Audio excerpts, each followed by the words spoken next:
beneath the sand-coloured stillness of Egypt, something impossible has started to move. Not in the wind, not in the stone, but deep under the desert floor.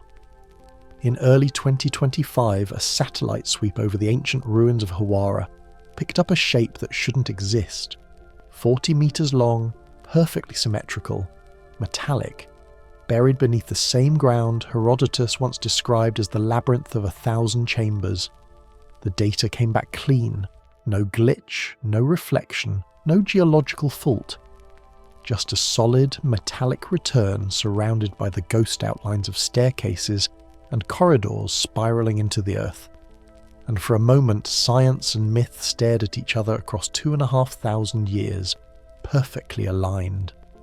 Because long before radar and muons, the Greeks were already writing about a structure under these sands, a vast underground complex built to preserve the secrets of an older world.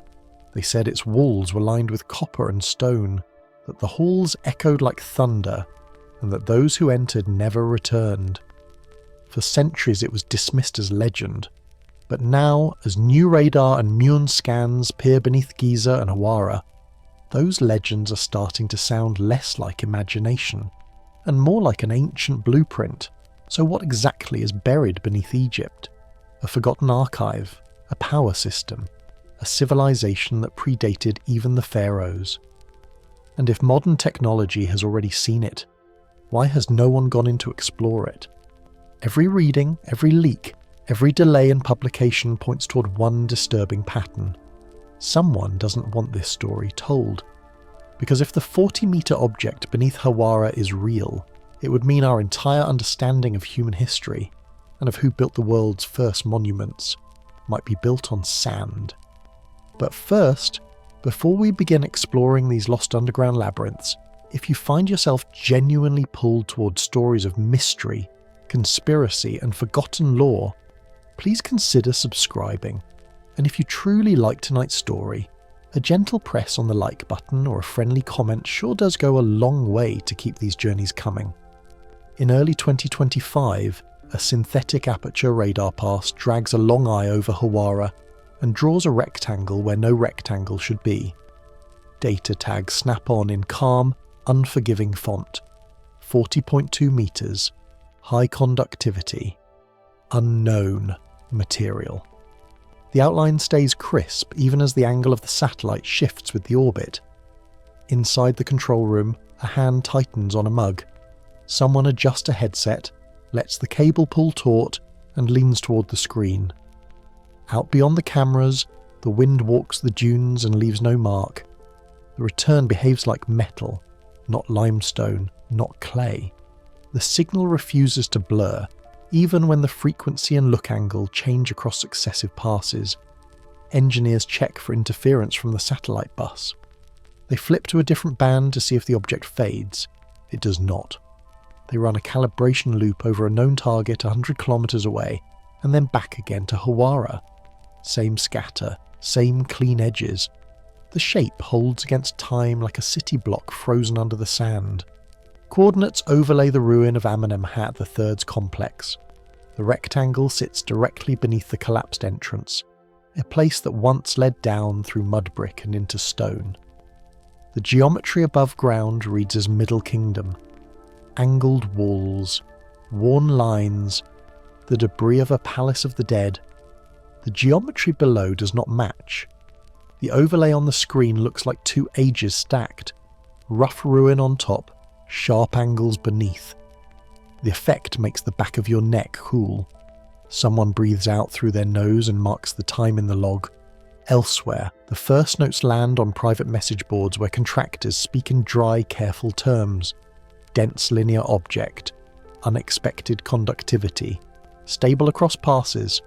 Screenshots leak without names. A cropped image shows the rectangle with its measurements. Comments multiply into long threads. Some whisper that the old stories about lost halls may hold more than rumour. Critics counter that metallic signatures can come from natural iron bands. Then a user with a background in Fium geology posts a short reply. Iron bands here don't look like that, and clay-heavy ground blurs edges. It doesn't sharpen them. The thread goes quiet for a beat, and then resumes. SAR works by sending pulses toward the ground and catching the echoes.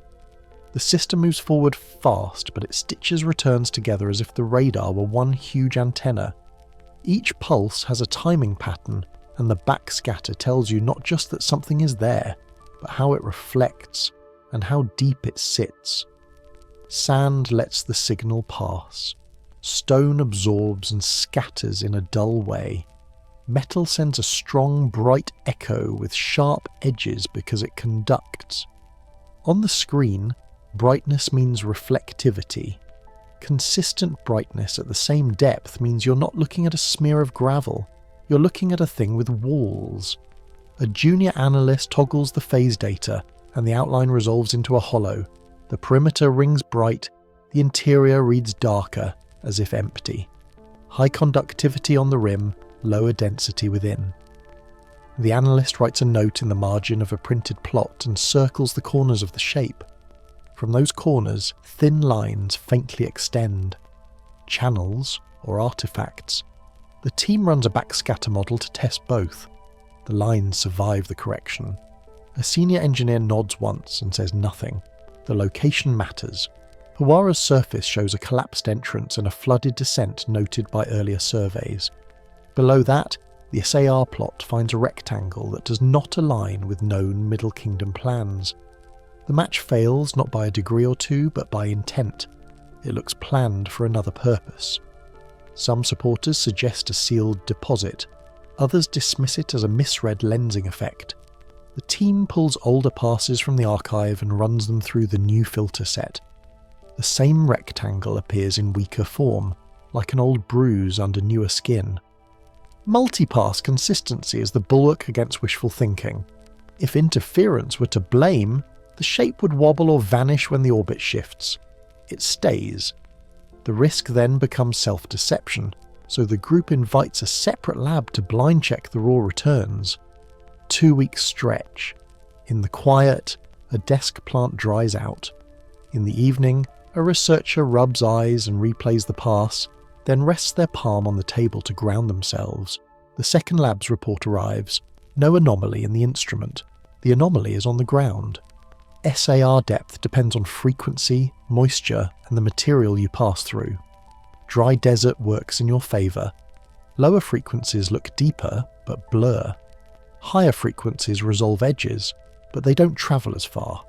The trick is to chirp across a band and reconstruct a focused image through modelling.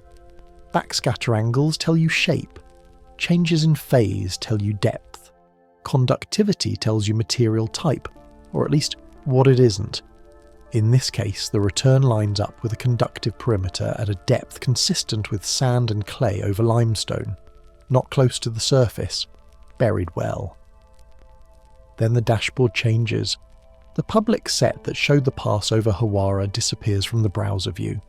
The page still loads, but the tiles stop at the governorate boundary. Someone checks a mirror site and finds the same gap.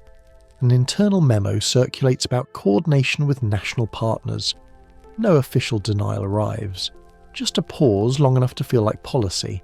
In group chats, links to the old tiles turn into error pages. The absence says more than a statement would.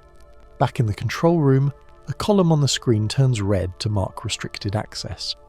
The researcher who has been tracking the reading stares at the red block, then at the map, and closes the laptop with care, as if a hard snap might change the data. Outside, the desert does not move. The sun drops by a hand's width, and the ground holds its heat.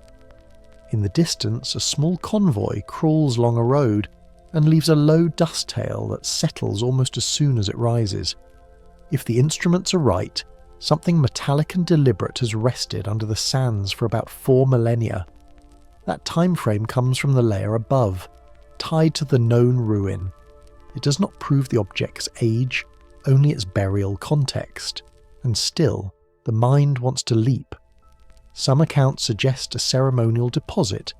Others argue for a later intruder. The instrument offers no motive. It only shows the shape, the conductivity, the depth, and the lines that seem to run from its corners like faint roads under snow. On the private boards, a quiet debate paces back and forth.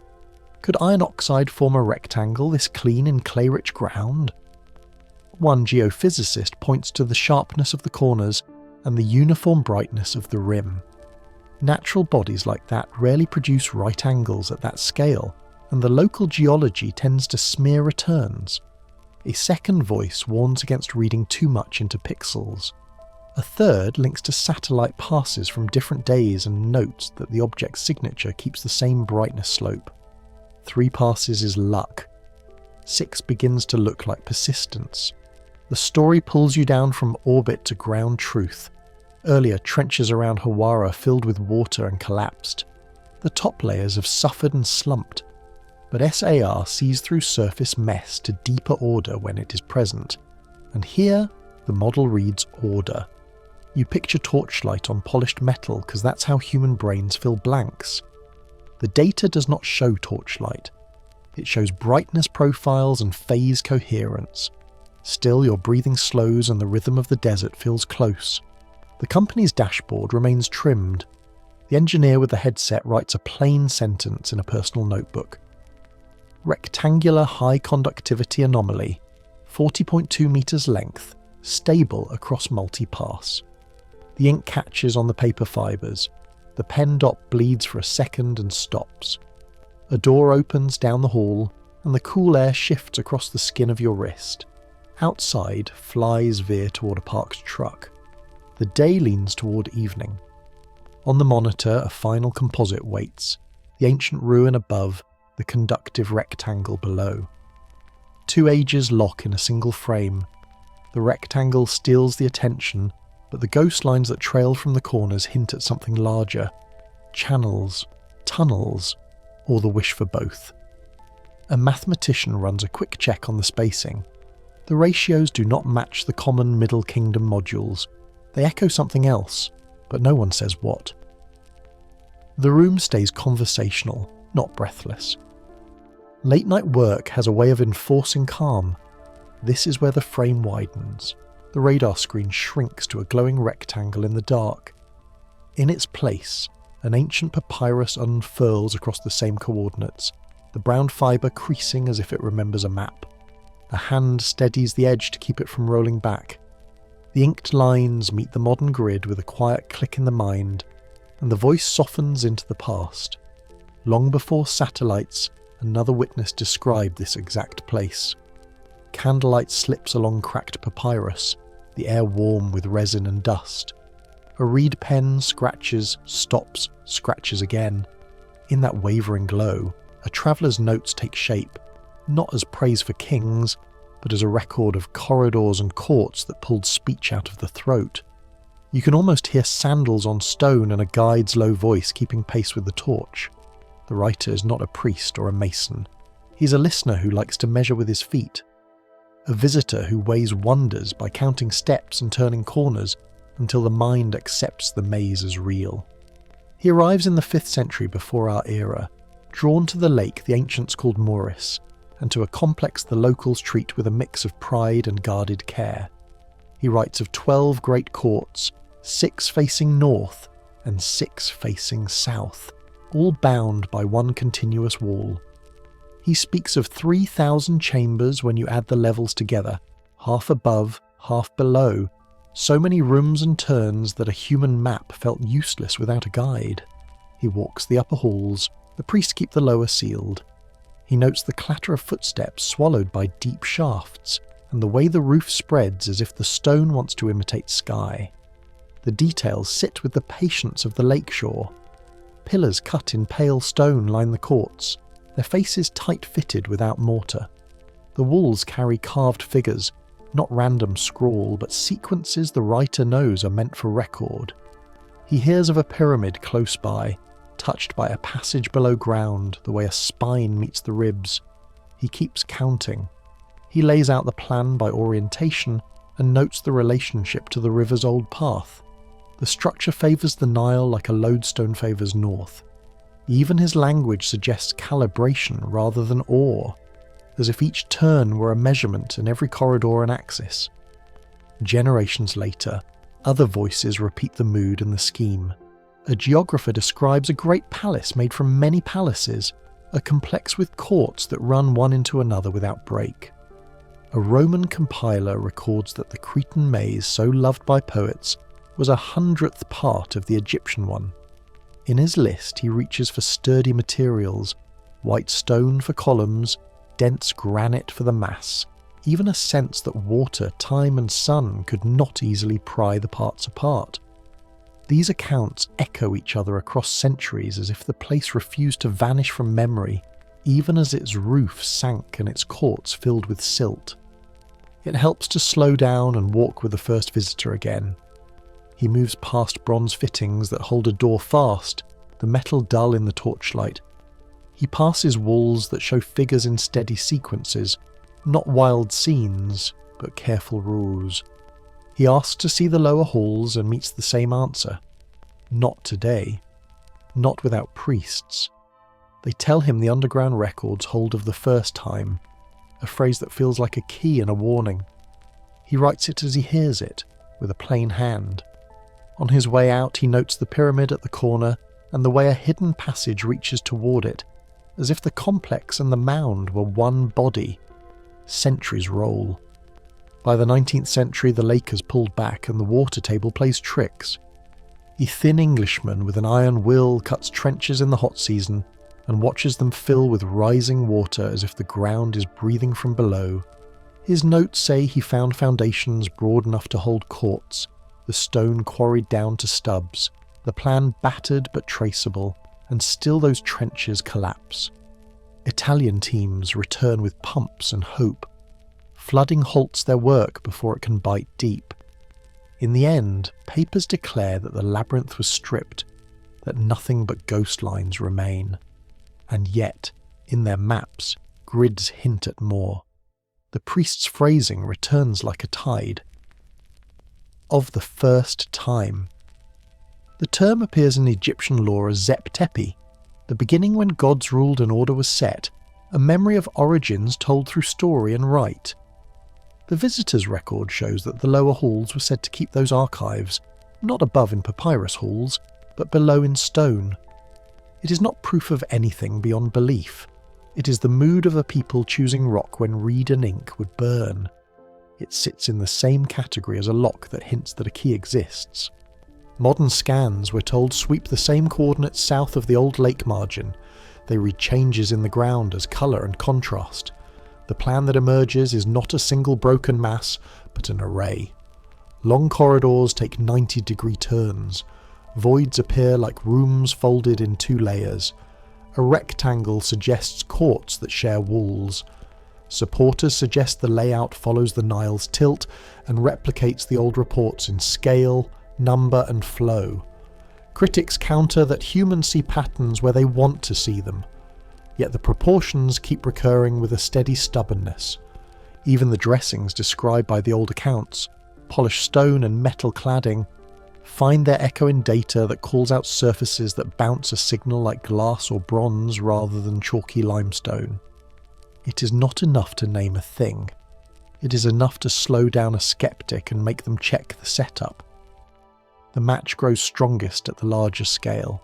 The relationship to the river's bend, the pairing of above and below, the presence of a satellite mound tied by an underground run. Each factor has another reading. Together they feel like wheels meshing. The chorus of later writers adds a timbre we can hear through layered time. The geographer's many palaces hints at a modular plan, rooms arranged to repeat a core unit. The Romans boast that the Egyptian maze dwarfs the Cretan. One may say more about civic pride than measurement, but it tells us what people believed they had inherited. Not a ruin, but the memory of a system worth guarding. Even the note about white calcite and granite speaks of practical choices. Dense stone stays true. Pale stone shines in dark courts with little light. A day returns to the shore. The wind draws lines on shallow water. A young engineer from a nearby village holds a copy of a translated passage and touches the surface of a cut block near the site. Her hand catches the same fine scratches as the old visitor's pen did across papyrus. She clicks a photo, sends it to a message thread filled with students who trade scans and commentary at night. They do not agree. One overlays the old measurements on a modern grid and posts the fit with a hopeful note. Another points to noise in the data and asks for patience. The debate feels older than both of them. Meanwhile, the facts remain narrow and calm. Around 440 BCE, the writer we meet describes 12 courts in 2 opposite lines, 6 and 6 under one wall. He records that there are 3,000 chambers with half below ground. He says he walked the upper and was blocked from the lower. He writes of figures on walls and a connected pyramid. He says the corridors confused visitors without a guide.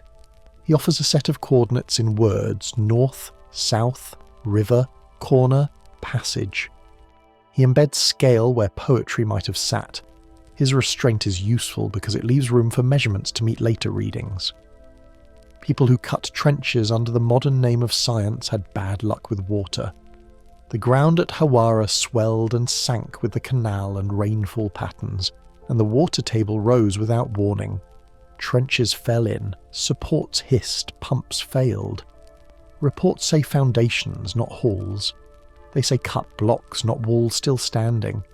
They argue that later builders or officials took good stone away and left the footprint. Yet they also leave hints like chalk marks on a board, angles too regular to be natural, lines that stop and start in ways that feel chosen rather than random. Across these echoes, the phrase about the first time refuses to fade. It sits at the hinge of myth and logistics. The priest claimed to guard records from an era before the pharaohs may be storytelling used to increase authority, or it may preserve the logic behind building storage in stone below the floodplain. Some whisper that if the halls were meant as a vault for wisdom, their builders planned for long spans of drought and flood, law and neglect, stable rule and invasions. Others dismiss that as projecting our fears backward.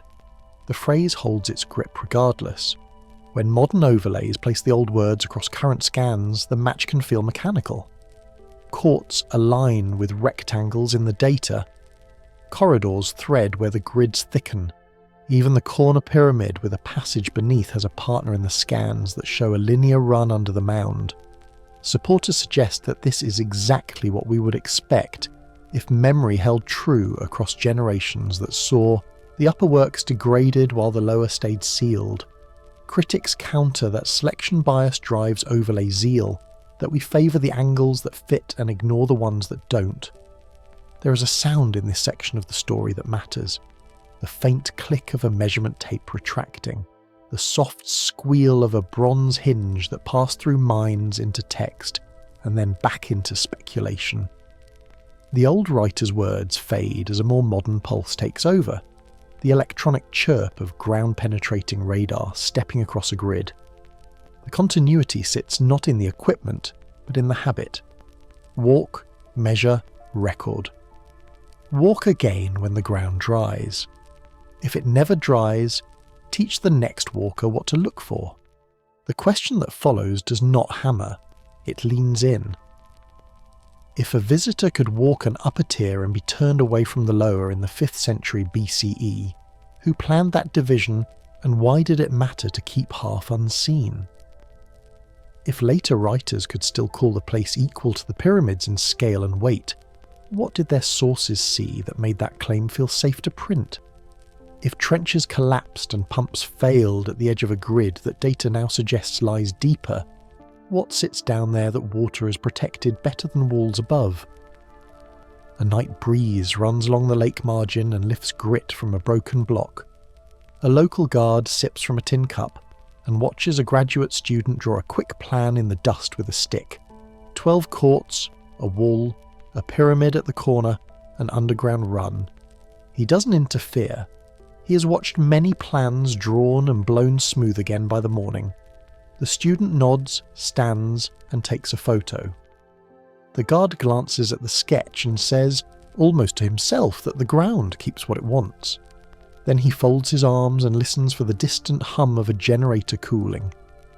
In this light, the old record starts to feel less like a travelogue and more like a key left in a door a long time ago. Not a master key, and not a guarantee that the lock still turns, but a shape that fits a shape. It contains the scale, the orientation, the pairing of above and below, and the note about records that reach back into beginnings. It also carries the human element, a writer who counted, priests who refused, and a reader 2.5 millennia later tracing lines on a screen in the small hours. The thread holds, and somewhere beneath that lake edge, if the scans are more than noise, corridors may still keep their order, while the surface pretends nothing remains. Rows of plastic chairs glow a dull blue under projector light. The lecture hall breathes through a cracked window, damp air lifting the corner of a paper schedule taped to the door. On the screen, a neat grid of white lines hovers over a beige field. 6 people space themselves out like islands while Professor Louis de Cordier steadies the laser pointer against a slight tremor in his hand. Each slide swaps in and out with a soft fan whir. Conductivity slices, depth profiles, and a map key that looks more like an architect's legend than a geologist's note. He clears his throat and calls it a reconnaissance. The title bar names a site many pass by without slowing, Hawara. Another slide steps down into layers, each band a thin slice through clay and limestone. De Cordier traces a rectangle, then a kink at a right angle, then a thicker line that repeats exactly 12 meters south. The hall stays hushed, but a woman in the back clicks her pen over and over. Not applause, counting. The Matterhorn expedition arrived to hot wind. The canal smell clung to everything. The metal case latches, sleeves rolled past the elbow, the plastic wheels of the radar sled. Underfoot, the ground gave like a wet sponge. They unloaded ground-penetrating radar, a boxy transmitter, a receiver array, a laptop balanced on a crate. Next came electrical resistivity tomography, ERT, spools of wire, stakes, a battery pack that hummed when heat shimmered off it. Their plan was small and direct. Run lines across the floodplain south of Amenemhat III's pyramid and see if any geometry survived beneath the waterlogged strata that had swallowed so much stone. In the first transect, the GPR beam walked forward in pulses, a low-frequency thump tapping down and back. Each return had a timestamp linked to depth. Clay soaked up energy and threw back messy noise. Limestone gave cleaner echoes. Then the screens began to draw straight edges. One reflection held steady across 80 meters, then dropped, then returned at the exact offset a symmetrical plan would require. ERT profiles layered on top like skin over a skeleton, high resistivity bars alternating with softer zones, forming long corridors and segmented rooms. A technician ran a fingertip along the printout and whispered, "Not for the microphone. This reads like a floor plan." They set more stakes. They extended their grid across the Brabi Canal's edge where brackish water had clawed at old foundations. The patterns didn't scatter, they aligned, multi-level signatures stacked, a shallower set between 8 and 12 meters, and beneath them, a deeper echo that hinted at vertical shafts plunging farther than their permit allowed them to probe. Right angles locked in, corridor widths repeated. Natural deposits don't keep rhythm like that.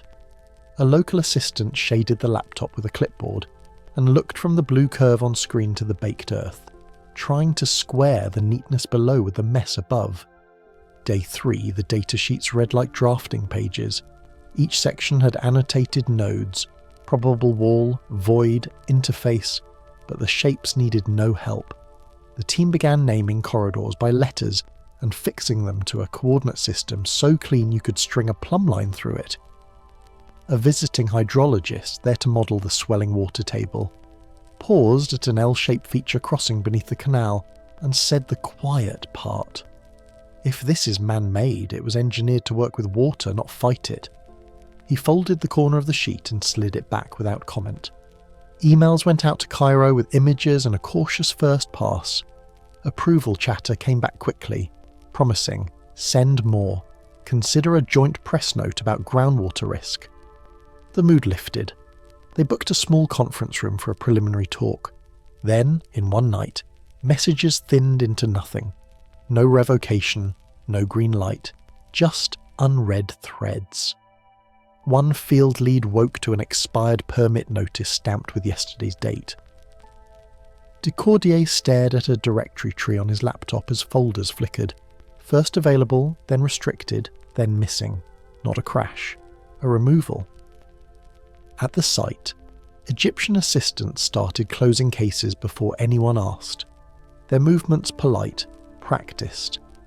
2 uniformed men stepped into the shade and watched the packing as if counting. When the team tried to back up raw GPR files to an external drive, the transfer bar froze at 87%. The lab server back home timed out. On paper, nothing had been denied. In practice, the project ended in the same cart it rolled in on. There was no official statement to challenge, only a vacuum that made hands feel cold even in the afternoon heat. Pieces got out anyway. A year later, a conference slide deck from a regional geophysics meet included a handful of depth slices with labels trimmed off. Someone mirrored a PDF of the original site summary on a hobbyist forum before it disappeared. The images had the kind of quiet authority that invites close reading. Rooms like teeth in a jaw, walkways of identical width. Supporters suggest these fragments formed the backbone of what was once a formal release. Critics counter that cherry-picked frames can make geology look architectural.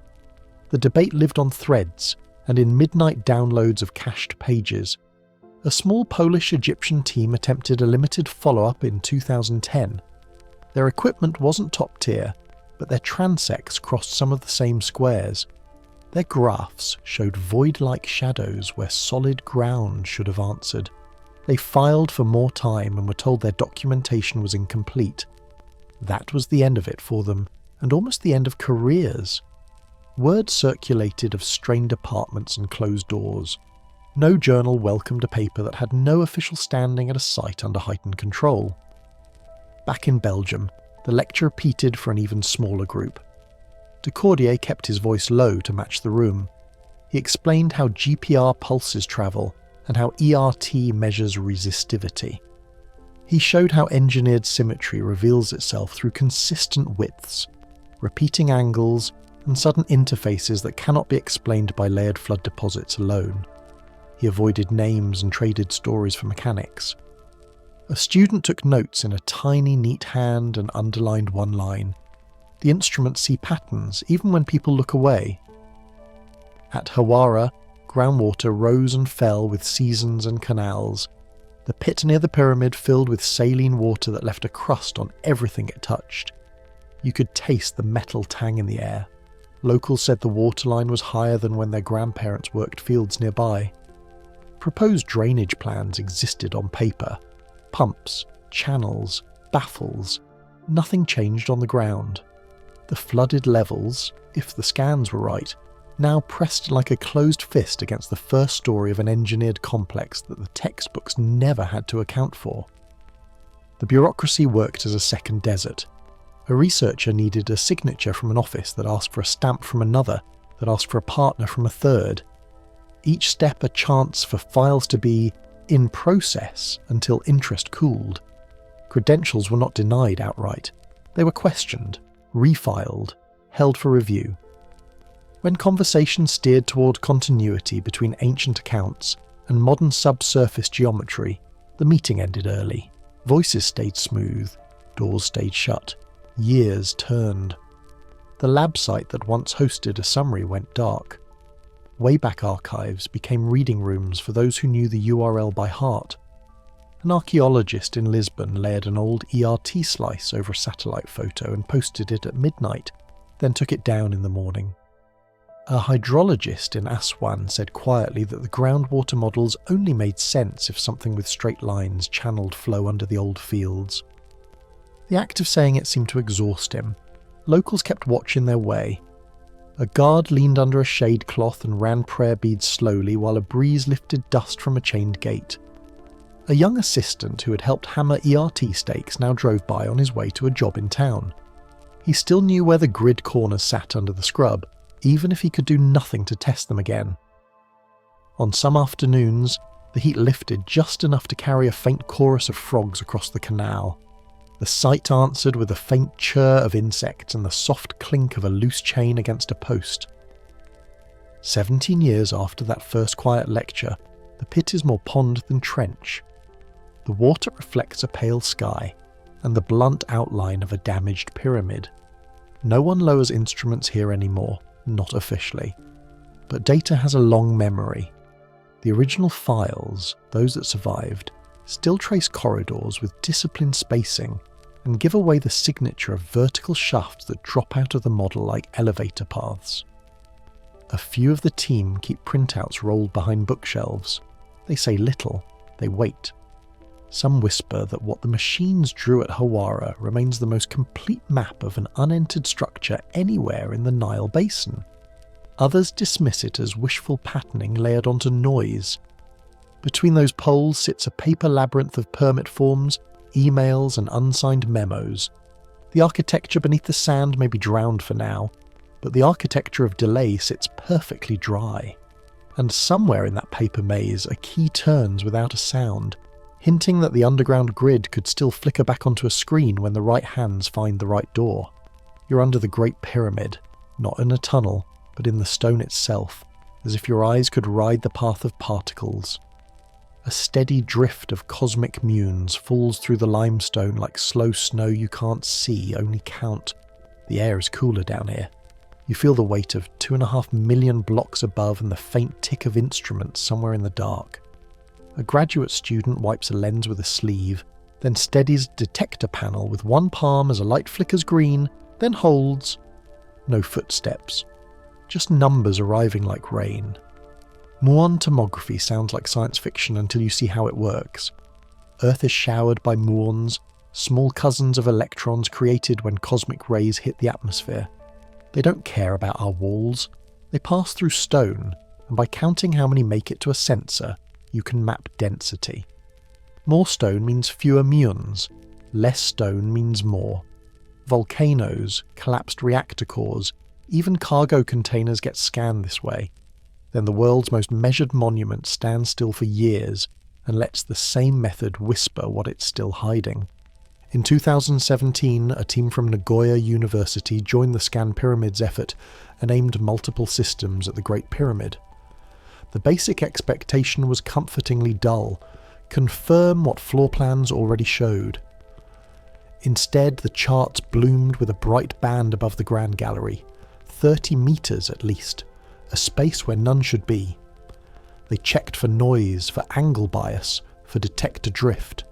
3 different detector types agreed. The void was not a rumour in the rock. It was a measurable absence in an excess of stone. The shock landed harder on physicists than on tour guides. Instruments aren't impressed by legends. When 3 independent systems converge on the same empty space, the careful minds jump to calibration, not ceremony. They reran, repositioned, rotated. The signal held.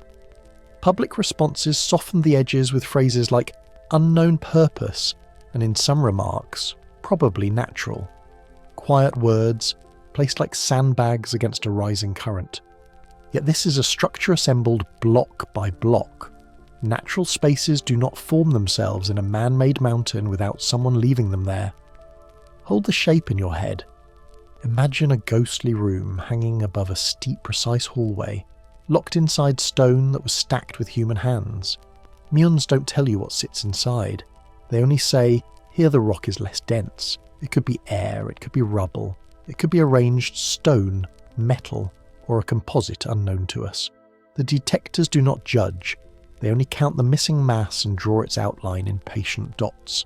Years pass, and then 2023 cracks another seam of the story along the pyramid's north face. Behind chevron stones designed to redirect load, a 9-metre corridor reveals itself, long and clean, like a straight breath held in masonry. Cameras peer in, headlines flare for a day. Access narrows again. The corridor exists, a fact everyone can point to, but its path and linkage to deeper spaces blur behind simple phrases and closed doors. A pattern starts to take shape, not dramatic, just steady. Hawara's long metallic signature rides under floodplain clay. Giza's big void floats in the heart of layered limestone. 2 anomalies, distant in location, but similar in their refusal to fit official diagrams. Both align with long axes. Both are sealed. Both return signatures that offer detail without giving purpose. The effect is a whisper you have to lean in to hear. What if the maps on the plaques are only the ground floor? The known interior of the Great Pyramid is a tight geometry lesson. Angles hit known numbers. Passage heights repeat with care. Even so-called empty pockets elsewhere in the structure tend to be relieving spaces, small gaps to spread weight. But a cavity at least 30 metres long is not a casual design choice. It is effort and intent measured in years of labour. If it were a simple stress relief stack, why is it so large? And why does it track precisely above one of the most exact features in the whole monument? The human element keeps returning. Picture an operator sitting cross-legged beside a detector array in the Queen's chamber, logging temperatures by hand because a sensor comes and goes. Someone brings tea in a paper cup and sets it on a block worn smooth by centuries of breath. They scroll through data and draw a pencil line where the counts jump. There's a small thrill in the chest. It fades to focus. That's the real texture of discovery. Less drum roll, more steady pencil marks marching across graph paper. Here's what the muons cannot answer. Contents remain unknown.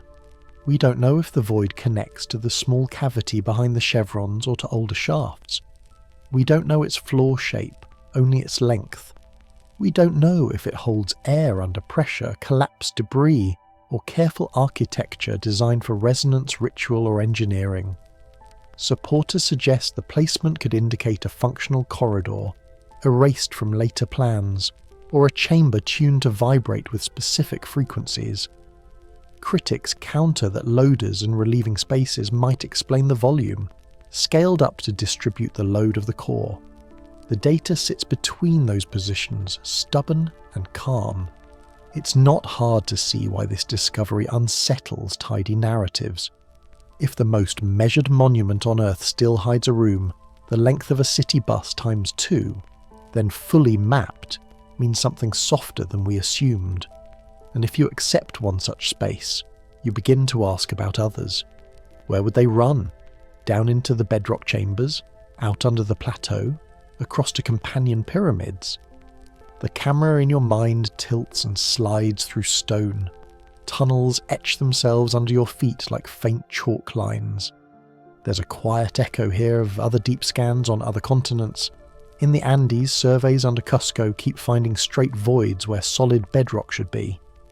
In Mesopotamia, deep resistivity readings around ancient ziggurats return geometric anomalies aligned with vanished watercourses. The language of density and absence repeats, continent to continent, as if builders in distant ages shared a habit of hiding work under later work. It may be coincidence. It may be the simplest outcome of building big in stone. Or it may be the faint trace of a method that moved through time. Back at Giza, the muon snow keeps falling. The detectors have been removed, but the counts remain. They tell a consistent story in a cool, unemotional voice. There is a long space floating above the Grand Gallery. There is a straight corridor behind the chevrons. The core blocks are not uniform. Design, not accident, lies in the numbers. Every new reading pushes against the idea that ancient hands built only what we see. The math suggests intent we haven't met yet. Some whisper that these hidden spaces could be part of a larger system, a scaffold of voids and channels designed to tune the pyramid to natural rhythms, temperature, groundwater movement, even subtle earth vibrations. Others dismiss such talk as romance laid over hard stone, insisting on load management and construction shortcuts frozen in place. Between those poles, the quiet fact endures. The void is there. The corridor is there. Their purposes are not.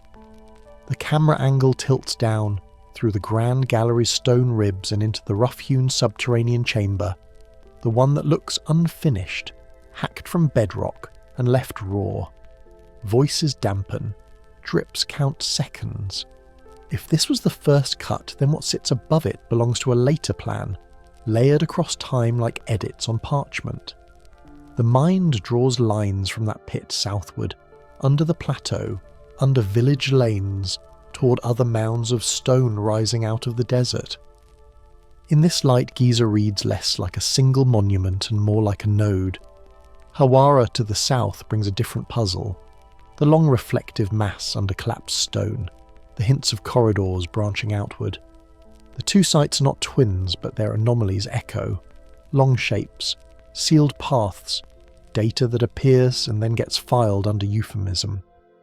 The connection is not proof, but it is a rhythm you can tap with a finger on a desk. The last shot holds beneath the pyramid as if the bedrock had glass veins. The imaginary camera drops through the floor and follows a dark trace cut into the stone, not documented, just inferred. Sand muffles the world above. A draft of cooler air curls along the tunnel, then fades. Southward, the angle points toward another pyramid and another floodplain where instruments once murmured over a grid no one admits. The descent continues, steady and calm, as if the ground itself were inviting us to keep going. Egypt settles into evening. The delta glows faintly and the desert cools. From above, a lattice of soft lines stirs to life, pale threads stretching under the sand as if the ground kept its own nervous system. The Nile's dark ribbon holds steady while digital traces bloom on either side, sparse at first, then clustering into nodes. They don't run like roads. They bloom like patterns, irregular yet purposeful, setting off a quiet question about what lives beneath the surface is calm. Survey plots from different eras begin to overlap. A Swedish resistivity grid from the 90s, a French conductivity transect 10 years later, recent satellite passes tuned for soil moisture and density gradients. Taken alone, each map looks like noise. Stacked together, they form a ghost structure that runs from the limestone platforms at Giza down into the Fayum, skirting villages and farm edges with a precision that hints at intent. Supporters suggest these are not tunnels in the cinematic sense. They are zones, geometries of different materials, corners, arcs, planes that repeat, the way a builder might mark a foundation before stone ever rises. Funerary texts talk about an underworld with rules, 12 regions, gates, channels. The language is mythic, but the cartography feels literal when placed against modern plots of conductivity. Where the texts describe a passage guarded by threshold markers, the scans register sharp boundaries in subsurface properties. Where a waterway is named, moisture models trace buried channels that bend around bedrock humps and reappear farther on. Critics counter that symbols can resemble anything if you squint hard enough. Yet the overlays hold their shape when the data sets change, and that gives the thought a longer breath than metaphor alone. Down at ground level, the work is quieter. A man in a sun-bleached cap lowers a lantern into a shaft that smells of minerals and damp.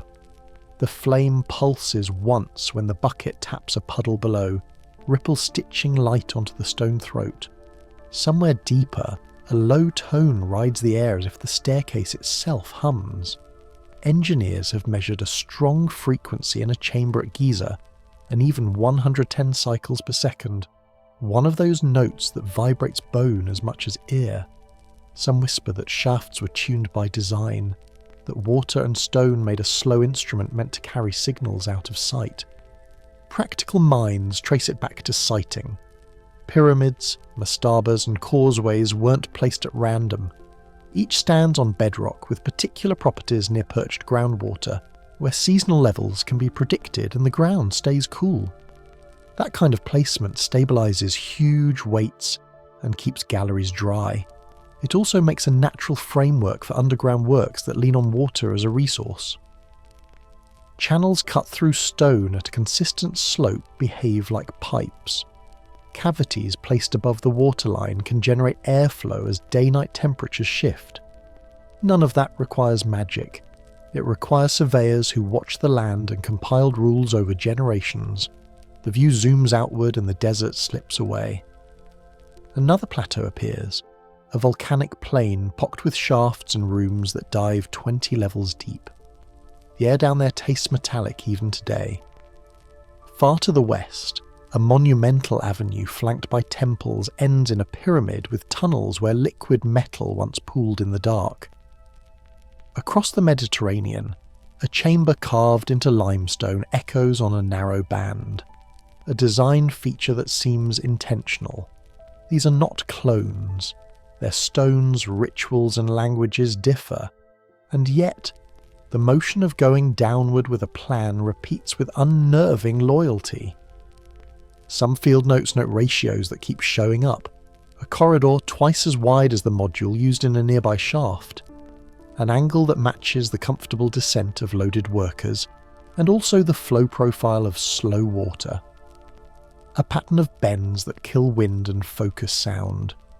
When architects half a world apart draw the same solution to unconnected problems, they have either borrowed through a chain of influence or inherited a technique so old it feels like instinct by the time it lands on their tools. The simpler answer, coincidence, starts to wobble under the weight of recurrence.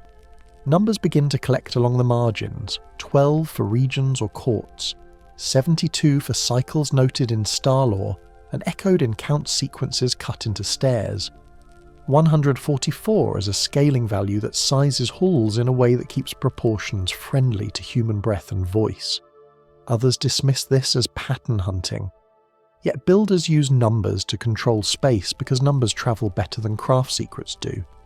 A measuring stick breaks. A ratio survives a flood in a phrase. And when those phrases appear in stone on different continents, the math begins to look like a thread rather than an accident. The duat in the old books is not a single cavern, it is a route. Water moves through it. Gates restrict and admit passage. The maps are drawings, yes, but they have a habit of specifying counts and latitudes of passage that feel like wayfinding notes rather than purely devotional images. Modern field teams tracing conductivity find strings of anomalies with gaps, like stations along an interrupted route. The language of myth and the language of ground physics are not natural allies, yet here they face the same direction down a corridor and call it by different names. A farmer in the Fayum tells a visiting grad student that after a heavy winter rain, the soil in one corner of his field stays cool and damp long after the rest dries. He marks the spot with a broken amphora so his plough avoids it. He doesn't know about the scan line that crosses under his plot, or the modelled pocket of slow-draining gravel beneath. But he knows not to put a tree there. Human knowledge accretes like this, useful, local, slowly precise. When you layer 10,000 such decisions under a civilization with long horizons, the outcome can look like prophecy from far away. Back underground, a team measures a gentle draft at the mouth of a low tunnel. It breathes faintly, as if the earth exhaled through a buried filter. When they whisper, the sound returns with a slight smear, as though the walls were catching the voice and handing it back a split second slower. The effect isn't romantic. It hints at feedback control. Air moved by temperature gradients, moderated by constrictions in the stone. It also hints at chambers placed to amplify certain frequencies while damping others. If water passed under such a chamber, the rising tone could signal flow rate without a single visible gauge. Elsewhere, a tourist guide rests his hand on a block and feels a gentle coolness that doesn't match the afternoon. The stone bleeds heat differently because below it the rock type changes, a transition mapped by resistivity as a crisp line. That line follows a curve seen a mile away under another complex, then returns near a drain that still works after millennia. Step by step, the details assemble into a system rather than a pile of coincidences. Systems can break, but they leave a shape of intention behind, a kind of fossil in geometry. Watch the grid of global cases lengthen. Central Anatolia, Malta, the Valley of Mexico, the Nile's west bank. Their techniques differ, their phrasing and gods do not match, yet sets of shared constraints appear. Air management in depth, water handling, chamber tuning, controlled access through knees of rock that block line of sight. A music of logistics plays through their designs. Supporters suggest this is what inherited engineering looks like when culture and language shift while the toolkit persists. It's not that one teacher crossed oceans. It's that the Earth's demands trained many hands the same way. The sound palette changes. Where the bedrock is hard and dry, the reflections carry sharper rebounds. Where clay and water weave, the signal softens. In both cases, the measures stack against the stories in a way that is hard to shrug off. Take the 12 motif away, and the geometry still maps out as if a project manager with millstones and surveying rods had to make it work on time. Put the 12 back, and gates become control points, regions become hydraulic tiers, and a river through the night becomes groundwater moving through cut stone while people above slept. Across the Atlantic, a tunnel once held mercury that pooled like dark glass. No one argues mercury is ceremonial water. It is heavy, conductive, reflective. In Malta, a niche in a rock chamber carries low tones so well that a single male voice fills the space with a physical thrum. These are separate ensembles playing the same chord. When you bring the ear of a builder to their scores, you start to hear form and function snug together, each reinforcing the other without needing a master blueprint on paper to explain it. An older mason watching a scan flicker on a borrowed tablet squints and taps the screen with a dusty finger. He points out that right angles inside rock usually mean someone cut them. He doesn't need a course in geophysics. He needs a lifetime of making stone obey. When he sees a repeating angle recur beneath two distant sites, he calls it a habit. Habits are the footprints of craft. They outlive their makers, and they travel well when carried by hands that learn by watching, not reading. If you plot the anomalies as nodes and the gaps as potential corridors, a network emerges with redundancy and loops. This is not the single line of a burial procession making a one-way trip. It is the efficient problem-solving of people who expected floods, heat, cold, collapse, and time. And it is scaled in ways that support maintenance by human bodies, not just symbolic passage, widths that let two people pass with a basket, heights that don't exhaust them after an hour, bends that calm wind. Looking at it this way, myth and scan no longer argue. They speak different dialects about the same terrain. The ancients had reasons to veil their diagrams in story. Story survives censorship and quake, tongues and empires. The ground, meanwhile, kept its shape, and the tools we aim at it now tease outlines from the sand like faint ink returning to a charred page. Critics counter that the match is poetic rather than empirical, yet the more we sample, the tighter the mesh pulls. Back where this started, the satellite passes again, and the tracers glow around Hawara. The lines pull toward a central point where the conductivity spikes in a neat rectangle. Branches run out from its corners like a planned district. Some whisper that this is the keystone, a device or hall designed as the register for the larger system, holding the scale and the ratios that echo elsewhere. Others call it an artifact of wet and dry soils playing tricks on radios. The data waits, patient in the shape it makes. The old name, Duat, folds into a new label, subsurface anomaly, two terms for one unknown. Each points to a network built to last longer than stories printed on reed or bark. If that is true, the web below Egypt may not be alone. It might be a surviving section of a wider design that ran across a world where sea levels and borders were different. The quiet hint lives in the geometry, not the romance. We pull back from the hole and return to that node in the Fayum Basin. Down there, beneath silt and time, a crisp rectangular echo holds steady in scan after scan. The surrounding patterns keep drawing toward it, as if it set the meter that everything else follows. When the wind slips over the dunes and the evening cools the ground, the instruments see a stronger contrast. Whatever waits 40 meters down might be less a relic and more a glossary for the language the ancients cut into the earth. Patient as stone and just as stubborn. Darkness first. No sand, no sky. A thin green sweep arcs across a black field and comes back with a whisper of shape, a rectangle ghosting into view like a submarine surfacing inside the earth. The beam glides again. The outline holds, edges crisp, corners true. Grain by grain, the void grows bones. Shift closer, and the glow resolves into numbers. Synthetic aperture radar paints a cross-section like a medical scan through the desert. Electrical resistivity, tomography threads current through saturated clays and chalky limestone, then listens for how the ground pushes back. Both maps agree on the same body. A hollow rectangle, 40 metres end to end, rimmed by a skin that behaves like metal. The perimeter flashes with high conductivity. Inside, the readings soften, as if the shell protects a cavity that drinks less energy and returns a gentler pulse. An analyst at a shared desk boots the software twice to make sure. She taps a key with the nail of her thumb, zooms and lays SAR on top of ERT. The traces fit like two transparencies. Where the radar bangs hard and bright, the resistivity falls low. Where stone should muddle the signal, the line stays clean. No fissure would do that across multiple passes, and no clay lens would sit so square under a collapsed entrance, built 3,500 years ago. Now the sweep hits the object at a slightly different frequency band.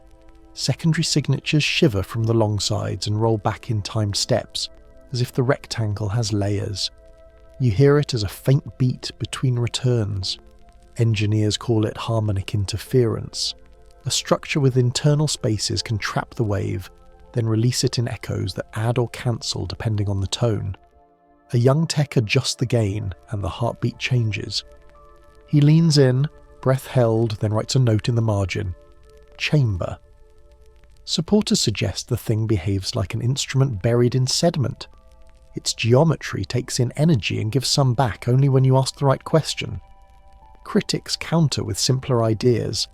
Iron-rich nodules can form in wet ground, growing like fruit around a seed of mineral. But this region's clays tend to smear and weather. Natural concretions break clean, yes, but rarely draw perfect corners and straight lengths that keep the same width from pass to pass. The reflection here stays sharp. Too sharp, the tech writes, underlining twice. A veteran geophysicist joins the small group by the screen. She has spent years flying radar over permafrost and ruined cities. She points to the edges, to the way the returns do not feather out at depth. Metal changes the field in a way stone does not. In SAR it flares. In ERT it sinks to low resistance as if electricity prefers its path.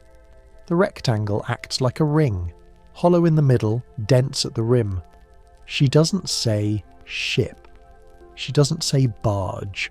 She simply asks them to switch to the crossplot that shows phase shifts across frequency.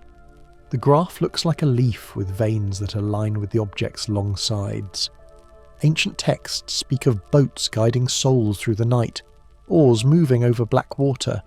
Priests carved them on tomb walls with curved hulls and cabins under stars. Some whisper those images may be memory of larger things, ceremonial barges with copper plates and stiff frames that carried not bodies but symbols.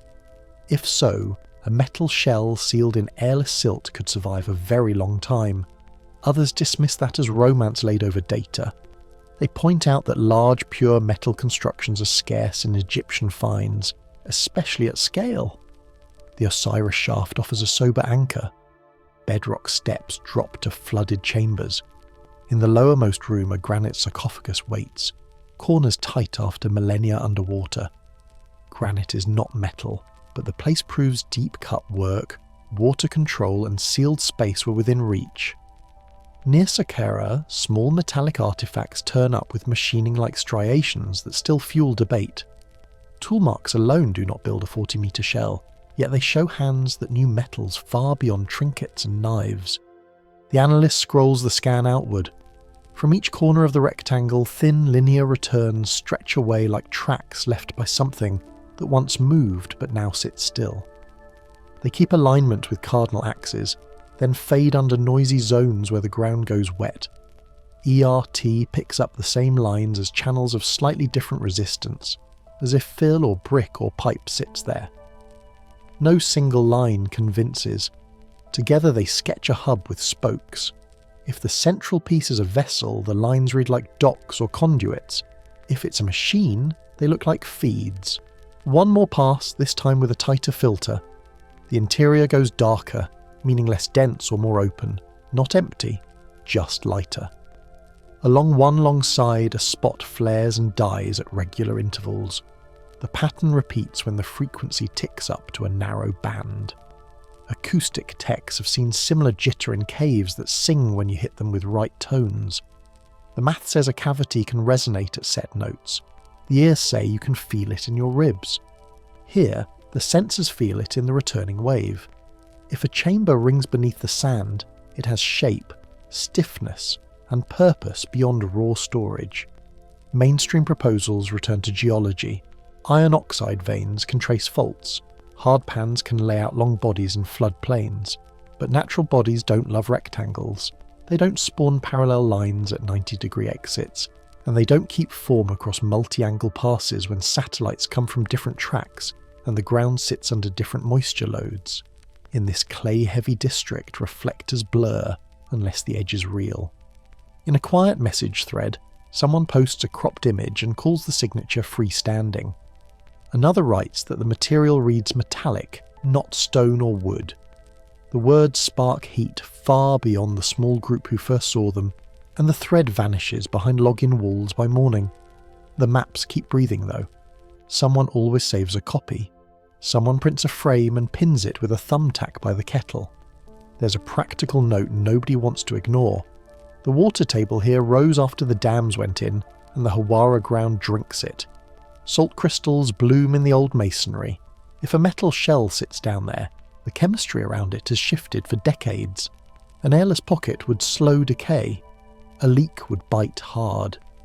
The idea that anything engineered could last this long sounds bold. Yet the scans point to a shell, still reflecting like the day it was sealed. You circle back to the human hand. We lay out straight lines when we build. We repeat measures. We work in ratios because they help parts fit. The rectangle follows this habit. Its length and width align with a logic that shows up in other engineered spaces under Egypt. Even the branches look chosen.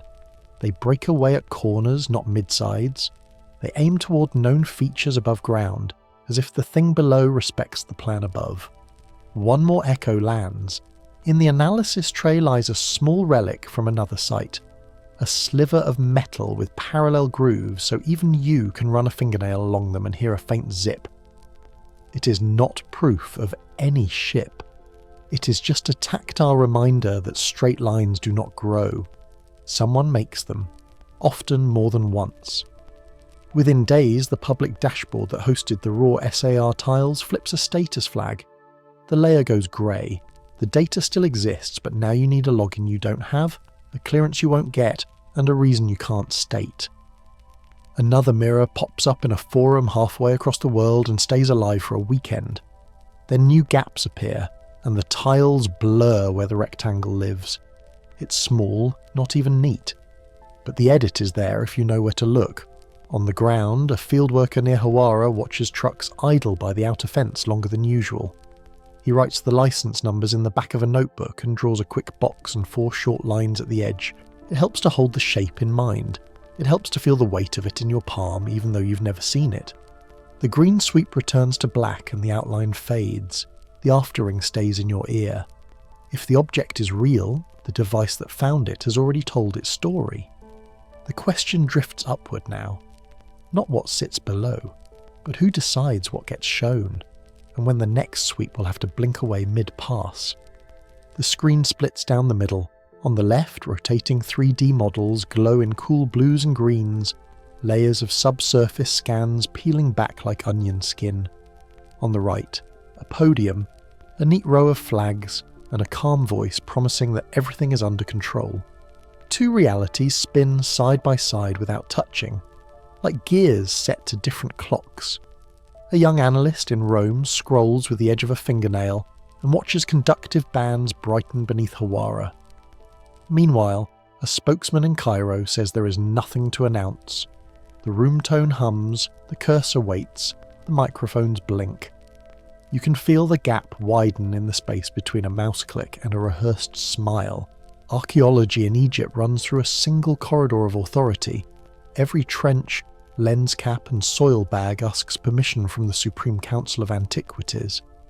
It makes a kind of sense. national heritage guarded by a central gate. But that gate also controls the language around discovery. Permits arrive slowly or not at all. Reports need signatures. Even a photograph can wait in a folder for months under the logic of proper channels. Teams that promise safe stories move faster. Teams that chase the wrong questions find their inboxes cooling into a long quiet. A hydrologist in a shared flat drafts her methodology 3 times, cuts a paragraph, softens a claim, and hits send. The response doesn't come. The deadline drifts past without a word, which, of course, says plenty. The pattern stiffens when a find edges too close to the myths people travel to see. If a reading hints at age beyond a pharaoh's reign, the machinery reacts. Supporters suggest there's a playbook. First, the lull, then a gentle dismissal, then a laugh on morning TV. It mirrors the treatment of that large cavity detected in 2017. Solid physics, careful phrasing, and then a shrug that called it unknown. Critics counter that caution is science doing its job, that hype burns the evidence. Maybe. Yet the tempo feels choreographed, like a song you've heard before in a different key. Meanwhile, the scans keep stacking up on hard drives and kitchen tables. Enter the familiar face on archival tape, the polished hat, the confident stride among limestone giants. He welcomes cameras for tombs with names and dates, speaks with real delight when a sarcophagus appears. Ask him about deeper anomalies, and the tone shifts to practice deflection. He calls them misreadings, tricks of the rock, radar noise. He says in effect that if the story doesn't fit, it isn't a story. The public nods along because authority carries warmth when it sounds like certainty. Behind the warmth, the file folders grow thicker and stay closed. Publishing should be the safety valve. Data goes out, peers weigh in, and a claim stands or falls. But journals move at their own slow tide, and methodological inconsistency becomes a gentle blade. A paper sits for months, then a year. Reviewers ask for more controls and more context, then suggest the framework itself is faulty. Some requests are fair, some read like quiet triage for a narrative that must not bend. An author rewrites abstract lines in a rented room, counts references, flattens verbs. The file returns with one more round of revisions. The candles burn shorter. Conference season passes. The result is not a scandal, not a ban, just a drift that turns the spark into ash. Human cost slips in at the edges, rarely in headlines. A member of the Hawara ground team books a short trip for follow-up and discovers at the airport that the visa no longer clears. No explanation. Another researcher receives a note from an editor praising the technical work while declining the piece for scope. One submits to a major journal and hears nothing for weeks, then months, then hears that their affiliation is being reviewed. The oddities line up like pushpins on a board. None prove a plot. Together they map pressure points, attrition as policy, where no one slams a door, yet passage narrows until you turn back. This pattern doesn't stop at one border. Urban planners in Cappadocia say a section of Derinkuyu needs stabilisation, and the deepest levels stay closed longer than the schedule first promised. In Mexico, access to a tunnel laced with unusual residue becomes a guided path with fewer turns than before. Maybe it's safety, maybe it's staffing, or maybe timelines do best when they remain smooth and familiar. Institutional lies don't always sound like lies. They sound like careful plans, concerned tones, and a calendar that never quite finds a day. Money sits at the centre without saying a word. Monuments hold up hotels, train lines, restaurants, and the stories that frame them. Tourism sustains entire districts. When a country faces crisis, those narratives are lifelines. If an underground network reframes who built what and when, the guidebooks change. The brand shifts. Risk piles up where budgets already strain. The calculus becomes simple. Protect the image first, discuss the puzzle later. Later rarely means soon. A museum director rubs tired eyes and signs a memo that keeps the lights on. It's hard to blame individuals when the system ties paycheck to legend. Meanwhile, the field reports trickle away. A lab withdraws an abstract before the symposium. A university page hosting radar images returns a 404 error. A press kit leans into known history, while sidestepping new scans with a line about ongoing studies. The split screen is back, the model spinning and the podium smiling. One world fills with depth readings and conductivity bands. The other uses short sentences designed to calm. You can almost hear the edit in the silence after a question. The answer arrives trimmed and smooth, leaving the inconvenient nouns off stage. For those who first walked Hawara with instruments, exile happens softly. A funding letter doesn't renew. A departmental vote shifts, and a course disappears. Partners grow distant after a phone call that starts with, "We support your work," and ends with, "Not at this time." In private, a colleague says the quiet part. Careers lean on stable stories. The researcher closes a laptop and takes a slower breath. He still believes the numbers. He also believes rent is due. The choice isn't drama. It's a hallway with fewer doors. If this were only about one country, it would be easier to solve. But the echo reaches farther. Authorities in different regions prefer neat timelines and controllable paths underground. They release enough to satisfy curiosity and manage risk. They hold back anything that scrambles context, budget, or pride. Reasons vary. The outcome rhymes. What we call heritage protection can sometimes function like narrative protection, and the line between them blurs under fluorescent lights. Here's the pained irony. The ancient builders aimed for endurance, stone over sand, geometry over rumour. Yet the official stories wrapped around these works prove far more flexible. They stretch, shrink, and harden as markets and ministries require. The monuments keep their angles, the narratives keep their jobs. Somewhere in that mismatch, a truth waits without a microphone, held in the dark by process, not by overt decree. Down a narrow shaft, a drop of water lands on chisel marks and carries the sound into blackness. Footsteps scuff the dust. A hand slips along the wall to find the edge of a joint that fits tighter than a fingernail. If gatekeepers won't name the builders, perhaps the stone still can, and perhaps they already do, in a language of pressure and echo that doesn't ask permission to speak. Dust floats in slow swirls as a hand slides across a block of granite, fingertips catching the faint chill of stone. In the angled light, the joint lines sharpen. Razor-thin seams where two multi-ton faces meet so cleanly that air feels like the only thing allowed between them.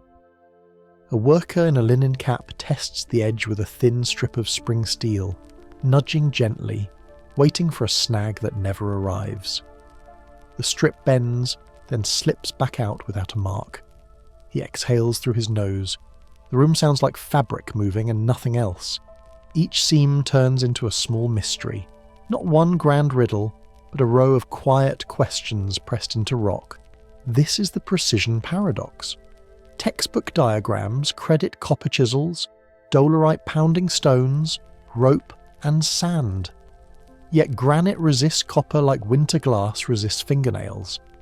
Metallurgists who cut granite for a living nod toward diamond abrasives and high-speed rotation. They talk about feed rates and heat, about how corners chip if vibration isn't controlled, and how perfect right angles need tooling that bites evenly on both faces. The old story and the shop reality sit an arm's length apart, and the gap begins to feel like a cold draft in an old hall. Some whisper an inheritance, monuments received more than born, where later craftsmen found frameworks they could not replicate, then built around them with devotion and guesswork. The tale doesn't rely on ghosts, only on memory carried imperfectly across centuries. Inscriptions from familiar reigns sometimes read like notes about repair and honouring, as if caretakers wrote labels for rooms they did not design. Others dismiss this as romantic. They point to quarry marks and labour estimates and say the line is steady. The stone keeps its calm either way. Close-up tactile signs stack in odd ways.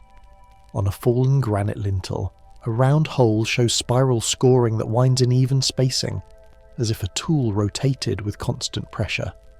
The grooves are not random, they keep their pitch, like threads chased on a bolt. You can nestle a finger into one and feel the rhythm of the cut. At a corner block by a shadowed doorway, two faces meet in a crisp 90 degrees with a tiny chamfer that breaks the edge. It's not chipped, it's deliberate, a relief cut to prevent flaking. That's the kind of detail a machinist adds before dressing a part. A mason with only hammer and copper would need patience without measure, and luck besides. This is where the story tilts. Early works at the pyramid show joints so tight you could squidgy water across them and watch it bead rather than seep. Blocks run true for long runs, lines stack into a geometry that feels sober and exact. Walk forward 1,000 years and the mood changes. Alignments drift by half a degree over long walls. Blocks shrink, joints widen, corrections appear as small shims and fillers. Supporters suggest that we're not looking at progress, but a slow fade, the kind of decline that follows when the recipe is saved without the method. Critics counter that material choices and budgets changed, that priorities shifted from core mass to decorated surfaces.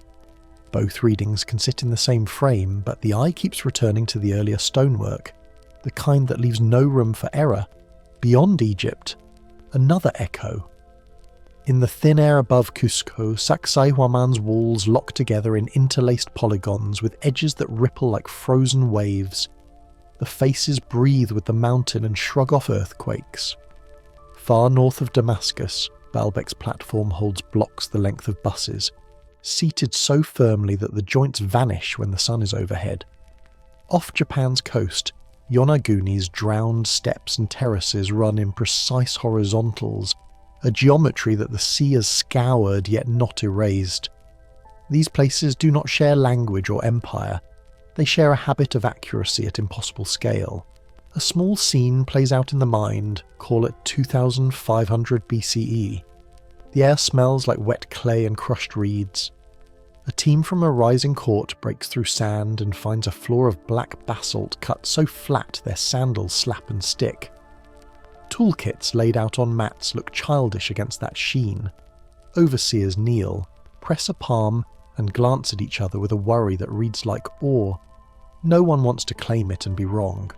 Orders ripple back, seal the chamber, build above, honour the place by covering it, and write the names of the living kings on the outside skin. Evidence keeps nudging the tomb idea toward a different shelf.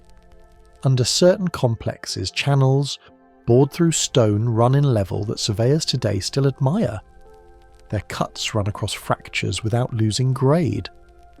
The lines feel like service corridors designed to move water, pressure, or air. The shape of some cavities looks like maintenance access rather than ceremony. A place to reach a valve, not to bury a priest. You can crouch beside one of these grooves and hear a deep, faint trickle under the cooling stone. It tells its own story without needing translation. Hands-on trials by modern cutters reveal the kind of tooling that normally lives in factories. Jonesing with terminology aside, the fingerprints look like high-speed rotation, abrasive slurry, or a cutting face that doesn't deform under load. The spiral grooves do not appear when you peck with a chisel, they appear when you spin. The polished interior corners on box-like stone casings speak to jigs and forms, not hand feel. If copper did the work, it worked beyond its ratings. If stone pounders did it, they never let fatigue show. What if the pharaohs curated a collection built by predecessors? It reframes those great courts and colonnades as galleries around older engines. The labour of later ages would then be not ideation but preservation. Maintaining, resurfacing, sizing to fit, adding inscriptions like captions under older canvases. The catalogue metaphor fits the tone of certain precincts, where fresh limestone wraps darker older hearts. Some walls read like labels as much as boasts. The idea does not need to erase known history, it gives it a different job description, and the global parallels keep pacing us. In the Andes, blocks interlock in a way that spreads stress and damps motion, a trick modern seismic codes admire. In Lebanon, stairs climb alongside foundation stones so big the human body becomes a ruler laid along their faces. Underwater off Okinawa, a terrace edge holds a line tight enough to sting your eyes with its straightness. Separate traditions, similar problem solving. The geometry repeats not by chance, supporters suggest, but because the rules that govern stone and vibration are the same everywhere. Somewhere in a half-lit trench, a student brushes grit from a narrow channel cut into bedrock. The brush sheds a line of dust and stops over a tiny crosscut that lets water move from one run to another. The level is uncanny. She sets a bubble vial down out of habit and watches the bubble sit dead center. It's a small act, barely cinematic, but it's the sort of thing that bends a mind. A bone-dry ritual groove doesn't need to be that true, a service line does. Others dismiss the machine talk. They say people always project engines onto mysteries. They point to human will, to time, to patience. They remind us that artisans in India still polish stone with grit and cloth to a mirror finish. That's fair. And yet, when you slide a fingertip along a seam in a darkened chamber and feel nothing where two blocks meet, it leaves a flavour that argument doesn't wash away. The body believes what it feels. Shift the frame by a few degrees and a pattern starts to show. The oldest layers look like foundations with function. The later layers look like skin. Water moves in and out. Corridors match access, not procession. Acoustic notes strike at certain spots and hold. The place behaves like a system. If so, the role of rulers turns into stewardship.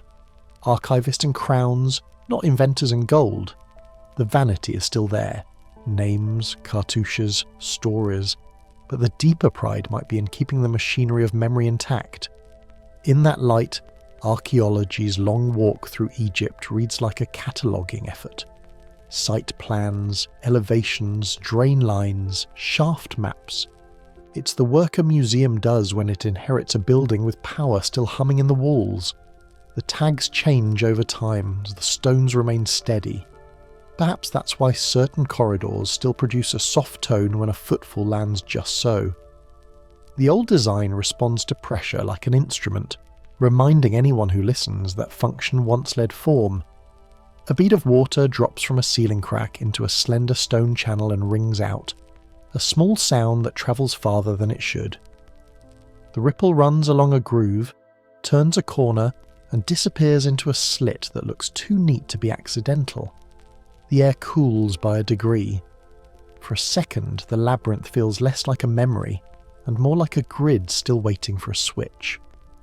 Water moves in slow motion under the sand, pressed into carved corridors that stay cool even as noon heat pushes down. The stone is smooth to the touch, slick in places where thin films have left a faint mineral skin. You can hear the soft rush before you see it, a low thread of sound weaving through tight bends and sudden drops. Light from a narrow shaft catches on ripples and throws them onto walls. Lines of wet glimmer crawl along hieroglyphs as if drawing them again in liquid script, then vanish when the swell subsides. Down here the geometry looks practical at first. Channels are straight, then curve in careful arcs, then narrow to a throat the width of a hand. The floor is cut with small steps. Pressure rises, then eases. You run your fingers across a corner and feel that it's true, not worn into shape by time, but set to a perfect right angle. A technician crouches with a handheld meter, waits for the line to level, and writes a number on tape stuck to the shaft. Nothing drains. Everything cycles back. Hydrologists who have crawled these passages and mapped nearby shafts point to closed paths, not waste runoffs.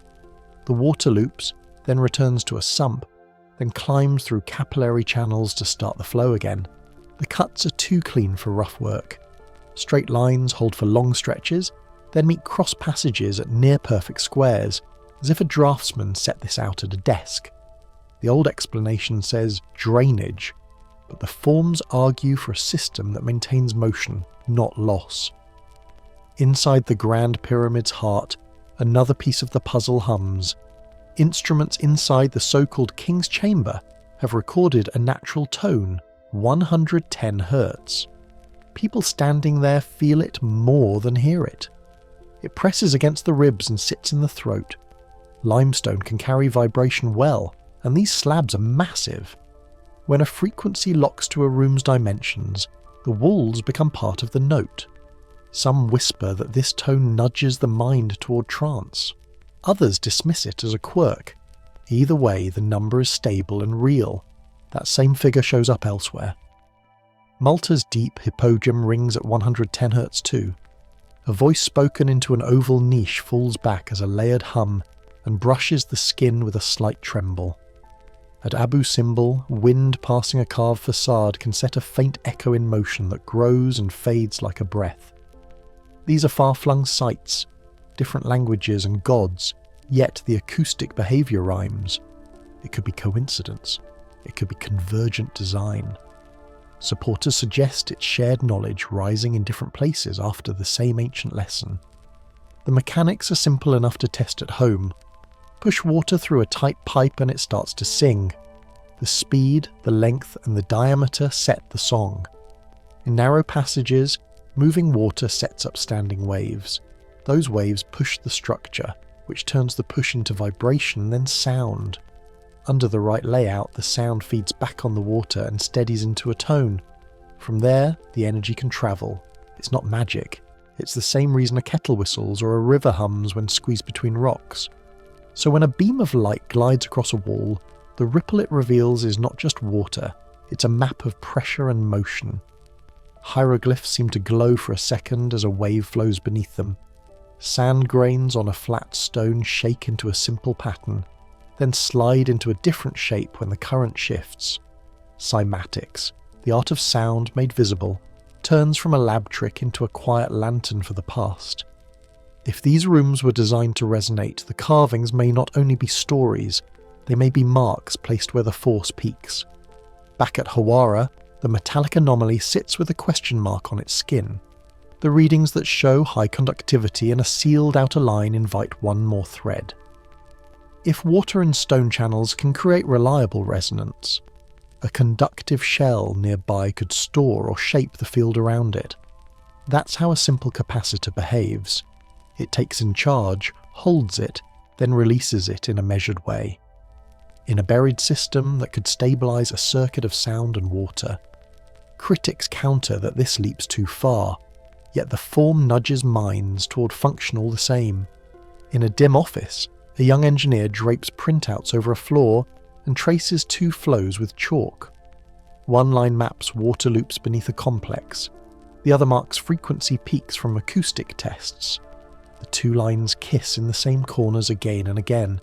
He taps a point and says nothing, because the pattern speaks in his chest first. A colleague laughs it off and goes back to editing a paper title.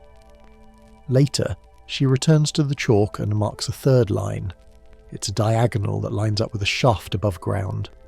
Beyond Egypt, the ground keeps sending the same tune. Under Teotihuacan, a tunnel gleams with liquid metal residues. Mercury carries charge differently than water. Its river sits in carvings that lead toward a temple core mirror bright. The Andean highlands hold stones that ring when you strike them. Some call them singing stones. They are shaped into walls that fit with no mortar, gaps narrow enough to block a blade. In South Asia, certain temple sanctums hold tones at set pitches. A priest's chant can bloom into a room-filling voice with no amplifier. None of this proves shared origin. But the pattern tilts in the light, and its meaning sharpens. Where ancient craft reaches a peak, tone and flow appear together, not always at the same scale, not always with the same materials, but often enough to make the skeptic in you mark a mental star. Some whisper that these are remnants of a network tuned to the Earth's own rhythms. Nikola Tesla had talked about planetary resonance. He was a modern dreamer, tricky to cite, yet the idea that the world has notes, and that built rooms can meet them, holds up under basic physics.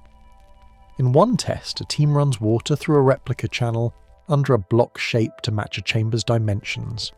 The sensors around it pick up a spike at a narrow band of frequencies, change the flow, and the spike shifts. The lead tech draws her thumb across the granite edge to feel the heat. It's faint, like the warmth of a sleeping animal. She smiles without knowing why. Some designs seem built to collect a lullaby, then sing it back into stone until the room settles into a stable mood. The Nile was a god to many. In texts, a second river moves beneath the world.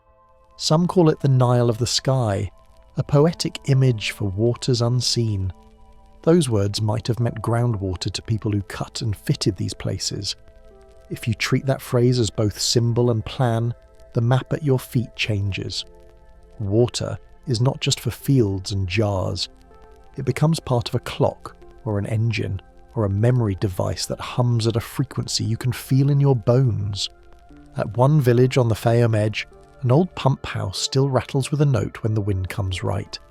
A boy presses his ear to the pipe and tells his grandfather the machine is singing. The old man nods. He worked canals his whole life. He knows that water teaches you by sound long before it shows you by flood. The boy grows up to draw the old lines and the new ones on the same page. When he hears a faint 110 Hz tremor inside a stone room 20 miles away, he thinks of the pump. A cautious voice in the corner reminds us that acoustic coincidences can happen. Rock shapes can echo by accident. Cross-cultural claims can stretch too far and erase differences. That voice matters.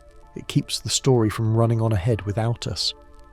But it cannot erase the carved channels that circle like veins, the squared corners on hidden floors, the numbers that repeat in spaces far apart on the map. The sober mind asks for more data. The curious heart hears a chord building across years and miles. Under lantern light you can watch tiny eddies climb a cut wall and then slip away. The noise they make is barely there, a little tick under the larger flow. Even so, the sum of ticks can settle into a room tone. A room tone can do work. It can steady temperature. It can move fine dust from one place to another. It can carry a voice along a path no eye can see. The people who shaped these channels knew that you do not need much force if you hold it for a long time against a patient structure. On a table laid with thin paper, a map of Hawara shows the metallic outline at centre and 4 faint lines leaving its corners. If you think in terms of charge and release, of the small controlled flows used in timing circuits, the shape starts to talk. These could be feeders, they could be drains that return energy in a loop, or they could be misread reflections from clay layers.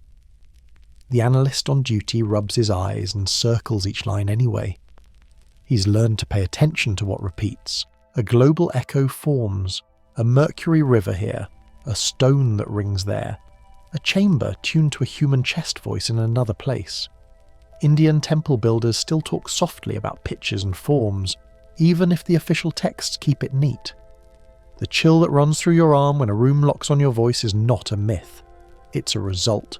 It shows up wherever craft bends to the same problem: how to make a space hold a note without bleeding it away as heat too fast.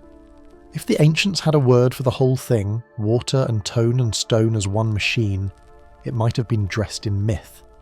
A sky river under earth is a simple way to say a hidden current. The trick is not to take the poetry too literally. It's to see the plan hiding in the verse. Groundwater pulses, rooms answer, energy moves in tiny cycles that add up across a complex. That's not ritual instead of function. It's a ritual as function, where a rite and an engine overlap. Some will argue all this overblows drains. Let the caution live. It keeps the feet on the path. But stand once more in the chamber where 110 Hz hangs in the air and put your hand on the wall. Then walk down into the cut corridors where water glides and pauses. The two experiences share a quiet handshake. One makes the ribs buzz, the other makes the floor whisper under your feet. Put them together with a conductive shell buried at the next site over, and a simple proposition forms. The system could store and shape the tune of the earth. The hum falls back into the background, the kind of low note you only notice when it stops. Above ground, the official story moves forward with neat lines and safe claims. Underground, the carved channels keep doing what they were cut to do, whether we name it or not. If Earth did sing to the builders and they answered in limestone and water, the question that hangs in the air is quiet but stubborn. Who chose to turn down the volume on that conversation? The earth turns in slow quiet. Blue edges soft against black. Lines faint as chalk dust lift across continents and then settle. A grid that shouldn't be there, yet there it is, touching deserts, jungles and barren islands in one unbroken gesture. A low voice threads the scene. The builders left coordinates. The globe rotates a little more. Points steady themselves where old stones stand. One pulse near the Nile, another on a plateau in Mexico.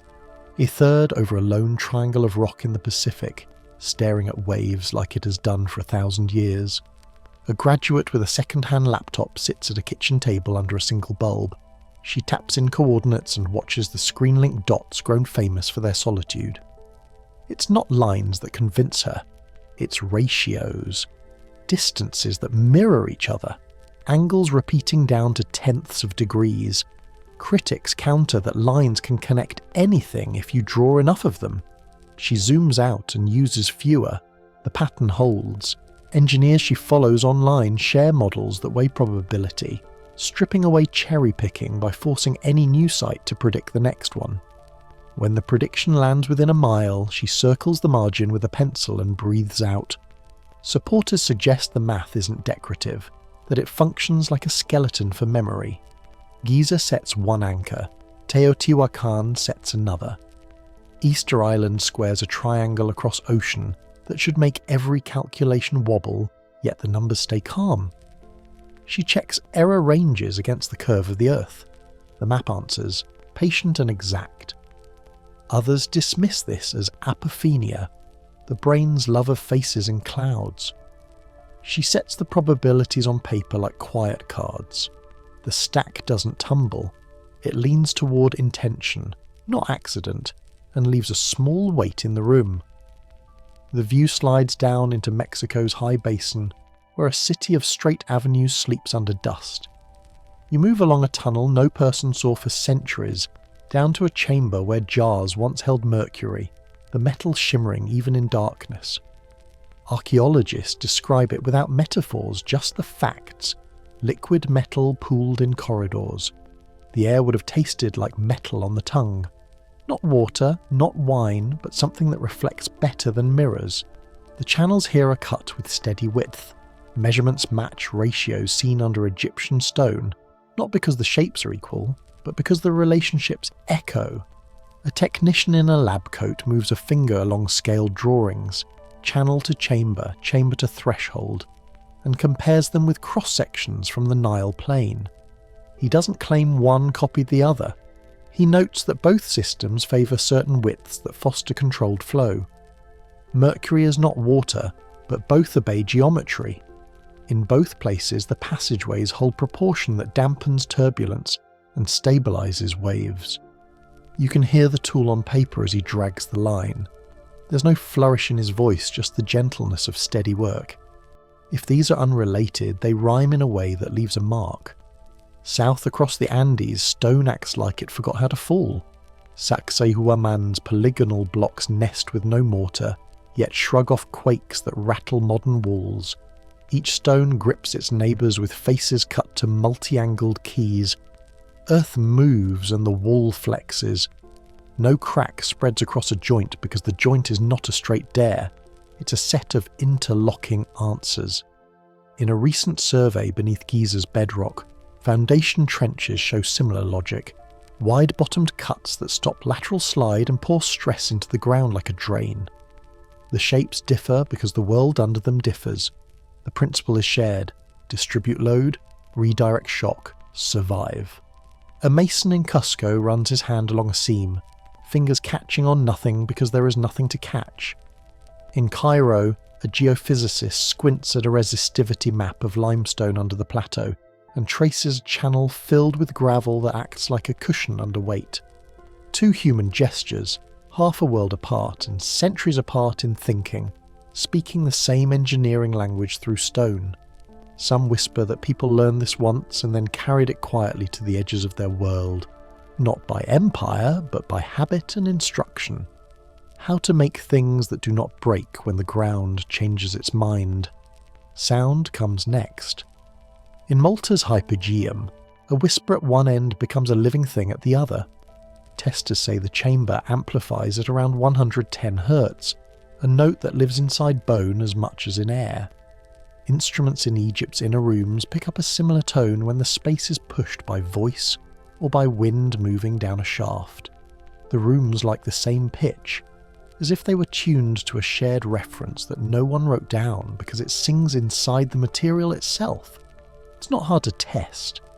A scientist in a sweater taps a tuning fork and brings it close to a stone bench. The bench accepts the tone and carries it. This isn't magic, it's physics. Length, volume, and material create resonant frequency. Make enough spaces around the world with the same kinds of dimensions, and these notes start to repeat like familiar roads. The question is not whether the note exists. Notes exist everywhere. The question is why these builders sought the same note, and why they wrapped it in ritual imagery while hiding logic in plain sight. Some of the same numbers follow the spaces, ratios that fit the human body and its breath. The result is a place that nudges you into the same state, whether you arrive by barge on the Nile or by footpath above the Mediterranean. Now the water comes again, but colder. Off Yonaguni, terraces step down under Pacific waves. Divers swim along edges that are too straight for reef and too layered for random fracture, or so the debate goes. Storms pass overhead while below, points align with care that feels human. Dating is messy. Some claim those steps could belong to an age when sea level was far lower, around the time the last ice melted fast and the oceans climbed, swallowing coastlines without a sound in the present. Even if the blocks are natural, the upper surfaces show cuts that scientists argue over in journals and at quiet tables in harbours. The dates carry a heavy echo. Around 12,000 years ago, climate changed in steps, and myths began to sound alike though the mouths were far apart. In Mesopotamia, a flood and a survivor with a warning. In India, Manu and the fish that knows what comes next. In the highlands and jungles of the Americas, waters that rise and people guided to hills by elders who watch the sky. You don't need to treat any single telling as a record to hear the shared refrain. A world that had learned certain things met water and forgot, then tried to remember by carving, singing, and aligning stone to stars as if the sky were a ledger. The human details carry it. A fisherman in Okinawa points to the horizon where his grandfather said a village once stood. A farmer in Anatolia picks up a carved stone unearthed by rain and asks who placed such a thing in a field where no one remembers a temple. A caretaker at a remote Pacific site sells cold drinks to bus riders while tracing lines in the dust with a stick to explain how the sunset lands between carved heads on a certain week. None of them say network. They talk about memory that feels larger than their street, or boat, or budget. When you weave the threads, the cloth shows a map, alignments across oceans that favour specific bearings, ratios repeating in distance, volume and flow. Sound tuned to a living note inside stone. Walls that lean into earthquakes like dancers leaning into a partner's weight. Mercury shining in a dark tunnel, while water hums under desert floors. If you refuse any overarching story, you still face a list of congruences that do not tire easily. If you accept one, it suggests coordination without a central office, a shared math drifting along trade winds and migration trails, passed by memory when paper failed. The 40-metre form beneath Hawara takes on a different role in that light. It ceases to be an isolated oddity and becomes a node, one end of a line you could follow with enough data and care. Supporters suggest it could anchor a corridor of knowledge stretching west and east, north to stone circles beyond the Mediterranean, south to cataracts that hide old docks in brown water. Not in literal tunnels, but in matched logic and shared purpose. Places designed to hold a frequency or a fluid, to keep records in forms that cannot burn with libraries. Critics counter that this builds castles on fog. They ask for inscriptions that name engineers, for day-by-day logs etched on walls. They remind us that randomness produces clusters, and that humans are storytellers before we are statisticians. That is fair. Then the lightning in the story arrives, literal and diagrammatic at once. A storm drifts across the Atlantic on satellite view as lines blink off and return. The grid of alignments flickers, then holds. The Earth turns again and one pulse remains over a desert where access is fenced. Permit stall, and a dataset disappeared from a dashboard without a denial. A young coder in Buenos Aires builds a simple tool that scrapes public coordinates and filters them by ratio. Her program lights up the same edges other people saw by hand. She laughs, then bites her lip when the output matches a path along North Africa's coast, past broken harbours and bays where drowned foundations are rumoured, not published. The tool can't prove intention. It can invite better tools. She uploads the code, and a dozen strangers make it cleaner, faster, less biased. The map becomes a conversation, not a claim. That conversation is hard to cancel when it lives across many hands. In a small museum far from airports, a guide points at a basalt slab, etched with constellations, and says, softly, "The sky was the original archive. When coastlines shift and kings fall, the stars keep their roots." If you were trying to leave instructions that speak to any century, you might draw your measures from there. Then you would build on Earth in ratios that reflect those measures, so anyone who knows where to look can hear the rhyme. That is not proof. It's a method for hiding a method, and it thrives because it is hard to burn and harder to bribe. So the grid breathes, the math leans toward intention, the mercury gleams under dust, the stones interlock against a moving world. The same note waits in rooms tuned for breath and water. Flood stories whisper across languages that never met, and a metal-bright shape in Egyptian clay sits like a keystone no one is allowed to touch. If it belongs to this network, even in spirit, then the world's strange architecture doesn't just rhyme, it remembers. Or if you prefer, we are the ones who are remembering how to read it. Lightning rips across the planet's limb, the lines go bright, then fade to dark. As the overlay burns away, you feel that remembering may have happened twice, once by those who built, once by those who tried to wipe the slate, and maybe a third time now in code and in late-night rooms. The map doesn't answer. It waits for the next set of coordinates to light, and for someone to keep watching when they do. The first sound is brittle and dry, like a leaf crushed under heel. A curl of papyrus darkens, then folds into ember. The library's high halls glow with frantic light as scholars rush through smoke, robes brushing piles of scrolls that have not seen daylight in generations. The air tastes of sap and salt from the harbour, and of ink made from soot and gum. Outside, flames ride the rigging of Caesar's ships and leap to the docks. Inside, words turn to heat. You glimpse a man clutching a bundle to his chest, the edges already singed. He doesn't run so much as wade through a tide of ash. History likes a single date, a single cause, but the blaze moves like wind across years. The docks burn in 48 BCE, and the library catches a rain of sparks no bucket line can stop. Reports round the loss to simple numbers, hundreds of thousands of scrolls, because numbers are easy to write down. They do not record the sounds of scraping feet, or the cough of a copyist who stayed too long. A woman checks a list nailed beside a doorway and then tears it free, presses it flat against her chest, and disappears into smoke. That small motion, that human calculus, holds more truth than any tally. The first burning was simple physics. Fire eats papyrus the way dry grass yields to a match. Caesar's siege set the harbour alight, and the heat walked inland. Shelves fed the flames, beams cracked, courtyards shimmered. From the street a fisherman paused, wrapped his scarf over his mouth, and watched sparks rise like a new constellation almost within reach. People talk about the 400,000 scrolls as if each was a copy of the same idea, but each bundle carried a different breath. Some were travel notes, some were temple accounts, some were recopied fragments older than the city itself. The harbour cooled. The ash settled.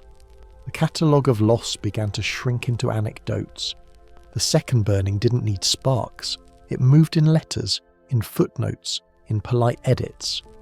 During the colonial rush of the 1800s, Egyptology took on a tailored jacket and a narrow waist. Critics counter that selection bias is not conspiracy, yet the effect is the same when reports that stretch timelines get relabeled, shelved, or forgotten.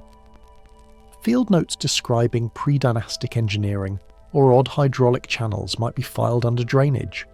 Metallic finds that didn't fit the expected tool set could be explained away by contamination or trade. Supporters suggest this became an intellectual fire, slow and smokeless, that turned hard edges into soft explanations until only the preferred story stood. What exactly did Alexandria lose to ashen time? Accounts speak of Manetho's king lists in full length, not the shattered echoes we quote today. Those lists reportedly climbed back through spans of time that strain our neat timelines. Heron's workshop notes with schematics for steam devices and auto doors read like mechanical dreams turned into brass and wood. Eratosthenes measured the earth with a well, a stick, and a shadow. His number walked close to ours. He wrote other works we barely know by title. Each name is a door we can't open, a shelf we can no longer reach. The missing pages are not just facts gone, they are questions we can't think to ask. You can feel the modern hinge. A graduate student opens an online archive and finds a 1911 expedition report replaced by a geological survey placeholder. A satellite company tags a file with restricted sovereign request and moves on to mapping highways. A journal editor sends a polite note: withdraw, revise, resubmit next year. The tone remains professional while the trail fades. The after ring of the first fire becomes protocol. Emails stopped, not deleted, just never answered. These are not villains twirling moustaches. They are busy people protecting careers, relationships, and the narrative. Screens go dark in quiet rooms, and the data cools like metal pulled from a forge before it takes shape. Long before Alexandria gathered papyrus, Egyptian temples kept other archives. Priests told visiting scholars that real records were carved where they would not burn. Stone chambers beneath sanctuaries held inscriptions, reliefs, and sealed vaults that could wait out centuries of storm or doctrine. Heliopolis had its own precincts. Abydos carried memory in limestone. The city by the sea built a lighthouse and a library. The river valley built shelves out of stone and sealed doors with copper cramps. These two systems mirrored each other. One was fast and wide, a web of copies. The other was heavy and precise, a ledger in bedrock. Fire treats them differently. Now the visual lines cross. A quiet voice from an old documentary murmurs about no substantial evidence for extensive subterranean features, while the audio bed carries the dry hiss of a burning scroll. The mismatch lands like a cough in a gallery. Experts speak carefully as they must. Others dismiss anomalies with confidence that sounds rehearsed. The tone has not changed across decades. Protect the canon, then let detail shuffle at the edges. But beneath those words, stone vaults still wait where the water table rises and falls like a breath. When a camera pans across a desert at dusk, you can almost sense that heavier memory. It does not care if it is believed. If the papyrus world burned first and the intellectual scaffolding thinned later, then the wish for permanence would move to stone, carve a procession, repeat a number pattern, etch a tale of cycles into a wall where no scroll can reach. The stone library is not a metaphor when you run your fingers across entries that read like lists rather than prayers, or measure corridors and find ratios that match other sites. Some whisper that these were never meant for casual eyes. The vaults addressed the future with patience, not with accessibility. They did not need a reader to survive. They needed time. The modern pattern echoes with unsettling precision. A field team submits scans, then returns to find download links broken and permissions expired. A geophysicist in a small office pushes a pen cap against her lip and decides not to reply to an email that might cause trouble. A museum registrar assigns a new inventory code to an old artifact and moves it to context uncertain. Each small, reasonable choice stacks like tinder in a storeroom. No match required. In the end, the effect resembles erasure. The second burning did not blacken the sky. It made the room bright and empty. People often say the library burned once and the world woke poorer. But you can stand in a temple forecourt at noon and feel a different answer under your feet. Words can vanish, stone resists. If stone carries records, ratios cut into hall widths, sequences carved into stair counts, maps encoded as myth, then we may be stepping over chapters daily. Supporters suggest that what waits beneath Hawara and Giza acts as a counter-archive. Where papyrus carried stories, the ground holds instructions. Where Alexandria reached outward to gather, the vaults reached downward to preserve. The two streams formed a single river until one ran dry. So the metallic signature in the Fayum, the sealed shafts near the plateau, the corridors that scans keep finding, these are not just mysteries. They behave like volumes in an old catalogue. Stone books. No glue, no ink. Their binding is gravity. Their covers are sarcophagi lids and copper-clamped door jambs. If a culture planned for loss, then this is what planning looks like. The loss arrived twice. The archive that remained did not need readers then. It needs patient hands now. A child in Alexandria might have watched the lighthouse beams sweep the harbour and believed every light was forever. The same child, grown old, would learn the sea-eat stone and wind erases names. Yet some things do outlast the tide. Cut marks in granite, a corridor's angle, a repeating count of 12. Myths layer over measurements until both feel like one story told in different languages. The longer you listen, the clearer the shared rhythm becomes. You hear it in inscriptions and then you hear it in machines. The same cadence softened by ages. The inheritance principle rises in that rhythm. Dynastic rulers may have catalogued as much as they built, phrased as devotion what might have started as engineering.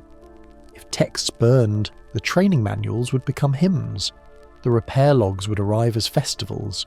Ritual covers function when you want function to travel safely. Critics counter that ritual explains tools, not the other way around. The debate loops, but the stone does not argue. It holds distances, volumes, and beats of sound, the way a good instrument holds tune. Put water through it, and hear the chamber speak. In a quiet room, a curator rubs a smear of soot from a glass slide made in 1892. It shows a corridor with a fading inscription, and a chalk line measuring its height. The note on the sleeve reads, "Transfer to regional records." The regional office no longer exists. The slide lives on a shelf under a sink far from the wall it recorded.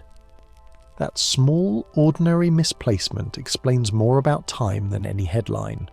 Knowledge falters not in epic flames alone, but in drawers that stick and labels that peel. So when you hear that satellite imagery move to a different category, or that a survey team returned with fewer files than expected, it can feel like paranoia to link these acts. Yet the echo between ancient fire and modern filing is hard to ignore. Both change what survives. Both teach the same hard lesson. Fragile media fade. Durable systems matter. If a culture wished to outlast fire and fashion, it would hide its mind in stone and align it with the sky. Carve the blueprint across constellations, then build its footnotes under sand. Ash lifts on a sea breeze and drifts into a dark. It looks like stars until you remember it is burnt reed and ink. The lighthouse beam sweeps and fades, returns and fades again. The city will rebuild. Scholars will copy from memory where they can. But the deeper archive does not flicker. It waits in cool rooms down a stair, behind a lintel that feels a little too heavy for one lifetime. The questions we bring are newer than the answers set there. If that 40-metre signature near the old Labyrinth site belongs to anything planned, then it sits beside a long chain of choices made to survive catastrophe. Not a hoard, not a tomb, but a teacher designed in stone and metal, immune to fire, immune to fashionable readings. Some whisper it might be an index pointing to chambers arranged with purpose, each volume a problem and a key. What would those volumes say if opened? Instructions for the flood years, lessons in harmonics, a calendar corrected for long cycles, or just a story saying, "We were here and we knew you would come." The papyrus told what a city knew at a moment in time. The stone tells what a river learned over ages. The flames thin, the air cools, the crackle quiets to a soft crumble. Above the harbour, the night reveals its own library. Constellations write their familiar lines across the sky. They do not care who reads them. They don't burn. Their positions shift slowly, like a message timed for eyes that will return with instruments. You can feel the pivot approaching as sand and star charts start to rhyme. If papyrus was one path and stone was another, then the sky might be the third. Myths can act like index cards. Alignments become citations. The vaults beneath the temples link to patterns above them. The city lost its shelves in the blaze. The river kept its pages, and overhead the catalogue stayed open, pointing, always pointing to coordinates we're only now learning to read. Stars drift across a dark field and the ground below answers. Orion hangs above Giza like a quiet metronome, 3 bright points stepping across the sky. Along the Nile's curve, Draco threads faintly, a cold ribbon mirroring the river's slow turn. The air is dry. The night holds its breath. You can almost feel a hand old as stone using the sky as a slate, drawing lines between light and sand as if the two were always meant to speak. Supporters suggest those 3 stars tell time as much as position. When you account for precession, the slow wobble of Earth's axis, their pattern best matches a window around 10,500 BCE. That claim sits far older than dynastic dates set near 2,500 BCE. It hints the plateau carries a timestamp from the mythic first time, a memory layered into geometry rather than ink. Critics counter the match could be chance, yet the alignment refuses to fade, returning each time the sky turns and calculations settle. The scene shifts from Egypt's clear night to stories told far from the Nile.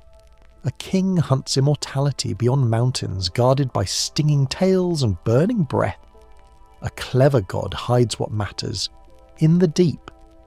In another tradition, long serpent halls curve under the earth, more city than cave. Across the Mediterranean, the realm below is not a furnace but a vault, a kingdom of knowledge managed by strict rules. Separate languages, separate ages, but the same direction of travel, down. And what those tales share looks like map making. Not clouds and thunder, but corridors and gates and chambers that glow. The guardians change masks, scorpions, serpents, judges, but their function holds steady. Thresholds must be earned. If you set the layers side by side, a pattern of underground geography appears and keeps appearing.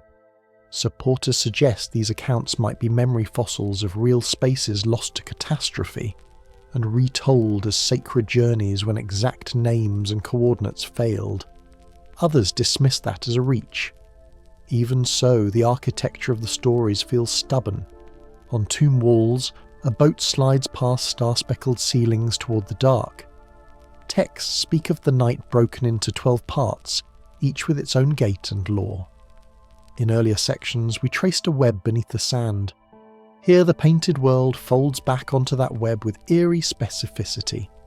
Some whisper the serpents, ladders, and barks double as schematics, flow paths, gates, resonators.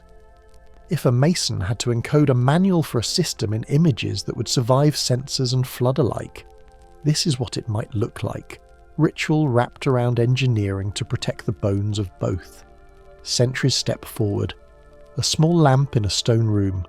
A careful copyist traces a falcon and writes notes in Latin along the edge. Renaissance minds mine these images for balance, cycles, harmony. They speak of correspondences and hidden clocks in nature. Most never walked a shaft or cut a block, but they sensed a logic beneath the animals and eyes.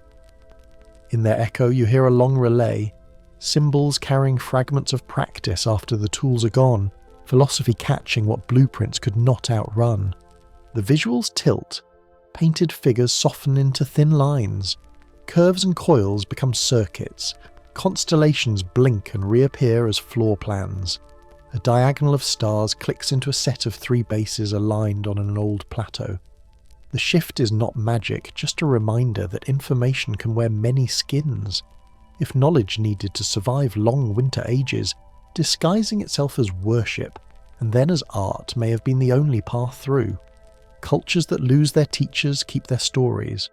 When the craft vanishes, a parable holds the shape. A flood washes names and dates away. A hymn keeps a number.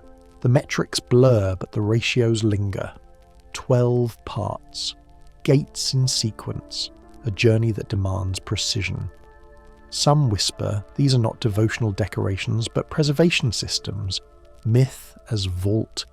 Built to ferry technique through the centuries when libraries burn and languages fracture. The method becomes liturgy. The liturgy becomes a machine for remembering. Return to the sky for a moment. Orion's belt is not just 3 lights. Their spacing and angle matter. The rightmost sits offset. The middle star dimmer on many nights. On the ground, 3 monuments echo that stagger. The smallest pushed aside. That echo turns stronger when the Milky Way is treated as a river. It runs where the Nile runs. The pairing is neat. Is it proof? Number. But it behaves like a signature, casual to the eye and exact in the math, as if someone trusted future watchers to catch the rhyme. From Mesopotamian epics to Sanskrit verses, from Greek hymns to desert carvings, the underworld repeats as architecture. Luminous halls, sacred guardians, locked thresholds. The words change, the rooms stay. Even where water dominates the tale, there is structure, channels, gates that rise and fall, locks that keep boats at level. In a world where rivers surged and coastlines shifted, the idea of a controlled passage beneath chaos holds a practical comfort. It sounds like engineering wearing a mask. Within the Egyptian corpus, the journey divides cleanly across 12 regions. Each has a function and a tone. The traveller interacts with serpents, crosses water, makes offerings, speaks names. Reader's religion, it guides the dead. Reader's diagram, it lays out a stepwise process. Energy gathered, tuned, stored, released. Values checked against thresholds. Names as codes that unlock the next stage in a system. Supporters suggest the dual reading is the point. A system that must survive time hides inside ritual because ritual travels well.